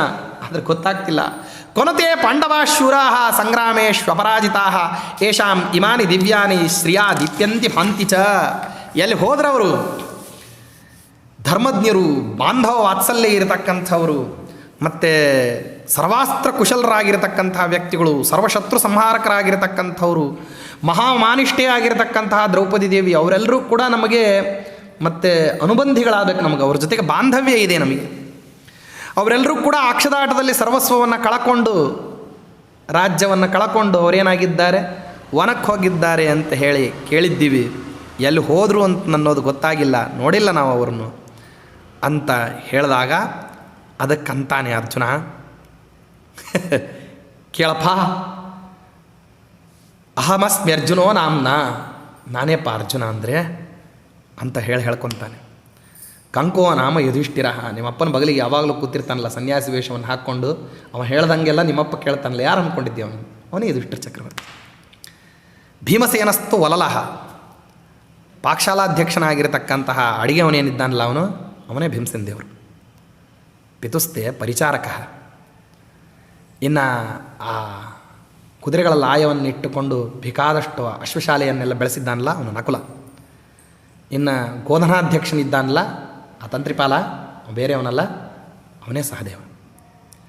ಇನ್ನು ಸೈರಂಧ್ರಿ ಇದ್ದಾಳಲ್ಲ, ಯಾರ ನಿಮಿತ್ತವಾಗಿ ಕೀಚಕ ಸತ್ತೋದು ನೋಡಿ ನಿಮ್ಮ ಸೋದರ ಮಾವ, ಅವಳೇ ದ್ರೌಪದಿ ದೇವಿ ಅಂತ ಹೇಳಿದಾಗ ಅವ ಅಂತಾನೆ, ಇಷ್ಟು ಅದ್ಭುತವಾದ ಆಯುಧಗಳನ್ನು ತೋರಿಸಿದ, ಇದರ ಬಗ್ಗೆ ಎಲ್ಲ ಮಹಿಮಾಗಳನ್ನು ಹೇಳಿದ್ದಾನೆ, ತಾನೇ ಹೇಳ್ತಾ ಇದ್ದಾನೆ. ಆದರೂ ಕೂಡ ಉತ್ತರನಿಗೇನಾಗ್ತಾ ಇಲ್ಲ, ನಂಬಿಕೆ ಬರ್ತಾ ಇಲ್ಲ. ಹಾಗಿದ್ರೆ ಒಂದು ಕೆಲಸ ಮಾಡು, ನಾನು ನಿನ್ನನ್ನೇ ಅರ್ಜುನ ಅಂತ ಒಪ್ಪಬೇಕು ಅಂದರೆ ಒಂದು ಪರೀಕ್ಷೆ ಇದೆ, ಆ ಪರೀಕ್ಷೆಯಲ್ಲಿ ಗೆಲ್ಲು ಅಂತಾನೆ.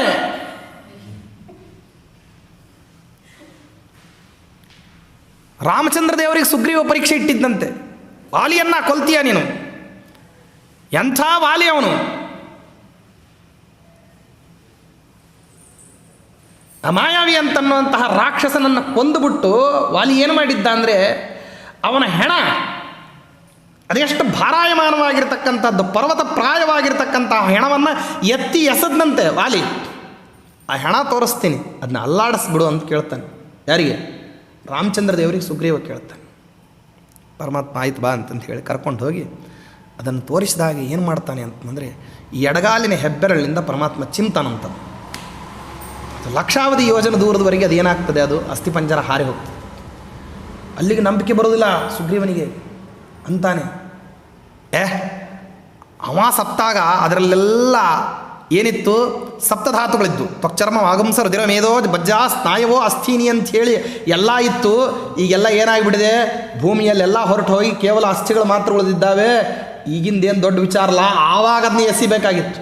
ಸರಿ, ಏನು ಮಾಡಲಪ್ಪ, ವಾಲಿಯನ್ನು ಕೊಲ್ತೀನಿ ನಾನೇ ಅಂತ ಹೇಳಿದರೆ ಹೆಂಗಾದ್ರೆ ವಿಶ್ವಾಸ ಬಂದಿತ್ತು. ಇಲ್ಲಿ ನೋಡಿ, ಇಲ್ಲಿ ಸಾಲ ವೃಕ್ಷಗಳಿದ್ದಾವೆ ಅಂತ ತೋರಿಸ್ತಾನೆ. ಈ ವೃಕ್ಷಗಳನ್ನು ವಾಲಿ ಮಹಾನ್ ಪ್ರತಾಪಶಾಲಿಯಾಗಿರ್ತಕ್ಕಂಥವನು ದಿನನಿತ್ಯ ತನ್ನ ದೇಹದ ಬಲವನ್ನು ಪರೀಕ್ಷೆ ಮಾಡಲಿಕ್ಕೋಸ್ಕರವಾಗಿ ಇವನ್ನ ಬಂದ ಅಲ್ಲಾಡಿಸಿದರೆ ಇದರಿಂದ ಈ ವೃಕ್ಷಗಳಿಂದ ಒಂದು ಎಲೆ ಉದುರಿಸ್ಲಿಕ್ಕೆ ಆಗ್ತಿರಲಿಲ್ಲ ಅವನಿಗೆ. ನೀನೇನಾದರೂ ಈ ವೃಕ್ಷಗಳನ್ನು ಹೊಡೆದು ಹಾಕಿದರೆ ಇವನು ಉರುಳಿಸಿದರೆ ನಂಬ್ತೀನಿ ಅಂದ. ಪರಮಾತ್ಮ ಒಂದೇ ಬಾಣವನ್ನು ಬಿಟ್ಟು ಏನು ಮಾಡಿದ, ಆ ವೃಕ್ಷಗಳನ್ನು ಉರುಳಿಸಿದ. ಸಪ್ತಶ್ಚಿತ್ವಾತ ತಾಲಾನ್ ಅಂತಾರೆ ಮಂತ್ರಾಲರಾಯ ರಾಮಚಾರಿತ್ರ್ಯ ಮಂಜರಿಯಲ್ಲಿ. ಒಂದೇ ಬಾಣವನ್ನು ಬಿಟ್ಟು 7 ಸಾಲ ವೃಕ್ಷಗಳನ್ನು ಏನು ಮಾಡ್ತಾನೆ ಪರಮಾತ್ಮ, ಅದನ್ನು ಬೀಳಿಸ್ತಾನೆ. ಅದರಿಂದ ಅಂಥ ಸಾಮರ್ಥ್ಯವಂತನಾದಂಥವನು ಅಂತ ಪರಮಾತ್ಮ ಹೆಂಗೆ ತೋರಿಸ್ಕೊಂಡು, ಯಾರಿಗೆ? ಯಕ್ಕಶ್ಚಿತ್ ಸುಗ್ರೀವನಿಗೋಸ್ಕರವಾಗಿ ಅದನ್ನು ಪರಮಾತ್ಮ ಹೆಂಗೆ ಪ್ರದರ್ಶನಕ್ಕಿಟ್ಟನೋ. ಉತ್ತರ ಆ ರೀತಿಯಲ್ಲಿ ಕೇಳ್ತಾನೆ, ನೀನೇ ಅಲ್ವಾ ಅರ್ಜುನ ಅಂತ ಹೇಳ್ಕೊತಿದ್ದೀಯಲ್ವಾ, ಹಾಗಿದ್ದ ಪಕ್ಷದಲ್ಲಿ ನಾನು ಹೇಳಿರತಕ್ಕಂಥದ್ದು ಏನಪ್ಪ ಅಂತಂದರೆ ಒಂದು ಪರೀಕ್ಷೆ ಇದೆ. ಆ ಪರೀಕ್ಷೆಯಲ್ಲಿ ಏನು ಮಾಡು ಅಂತಂದರೆ ನೀನು ಗೆದ್ದು ಬಿಟ್ಟು ತೋರಿಸು ಅಂತಂದ. ಯಾವುದದು ಪರೀಕ್ಷಾ ಅಂತಂದರೆ ಉತ್ತರ ಅಂತಾನೆ, ದಶಪಾರ್ಥಾಸ್ಯ ನಾಮಾನಿ ಶ್ರೂಯಂತೆ ಮೇ ಕಥಾಸು ಚ ಬ್ರೂಹಿತ್ವಂ ಯದಿ ಜಾನೀಷೆ ಶ್ರದ್ಧದೇಯಂ ವಚಸ್ತಮ. ಈ ಪ್ರಥಾಪುತ್ರನಾಗಿರ್ತಕ್ಕಂಥ ಅರ್ಜುನನಿಗೆ 10 ಹೆಸರುಗಳಿದ್ದಾವೆ. ಆ ಹೆಸರುಗಳಿಗೆ ಕಥೆಗಳು ಇದ್ದಾವೆ ಅಂತ ಕೇಳಿದ್ದೀನಿ. ಆ ಹೆಸರುಗಳು ಯಾವುದು ಅಂತನ್ನೋದು ಹೇಳಿದರೆ ನಿನ್ನನ್ನು ಅರ್ಜುನ ಅಂತ ಒಪ್ಕೊಂಡ್ಬಿಡ್ತೀನಿ ಅಂತಾನೆ. ಆಗ ನೋಡಿ, ತನ್ನನ್ನೇ ತಾನು ಪರಿಚಯಿಸ್ಕೊಡ್ಲಿಕ್ಕೆ ತನ್ನ 10 ಹೆಸರುಗಳನ್ನು ಅರ್ಜುನ ಹೇಳ್ಕೊಳ್ತಕ್ಕಂಥದ್ದು. ಆ ಎಲ್ಲ ಹೆಸರುಗಳು ಯಾವ ನಿಮಿತ್ತವಾಗಿ ಬಂದು, ಒಂದೊಂದು ಹೆಸರನ್ನು ಕೂಡ ಯಾವ ನಿಮಿತ್ತವಾಗಿ ತನಗೆ ಕರೀತಾರೆ, ಯಾರು ಕರೀತಾರೆ, ಯಾವುದಕ್ಕಾಗಿ ಕರೀತಾರೆ ಮತ್ತು ಯಾರು ಕರೀತಾರೆ ಅಂತನ್ನೋದನ್ನು ಅರ್ಜುನ ಹೇಳ್ತಾ ಹೋಗ್ತಾನೆ. ಉತ್ತರನಿಗೆ ತನ್ನ ಮಹಿಮಾವನ್ನು ಏನು ತಿಳಿಸ್ತಾನೆ ಅದನ್ನು ನಾಳಿನ ದಿವಸ ಶ್ರೀಕೃಷ್ಣ ಅರ್ಪಣಮಸ್ತು. ಹರಯ್ಯ.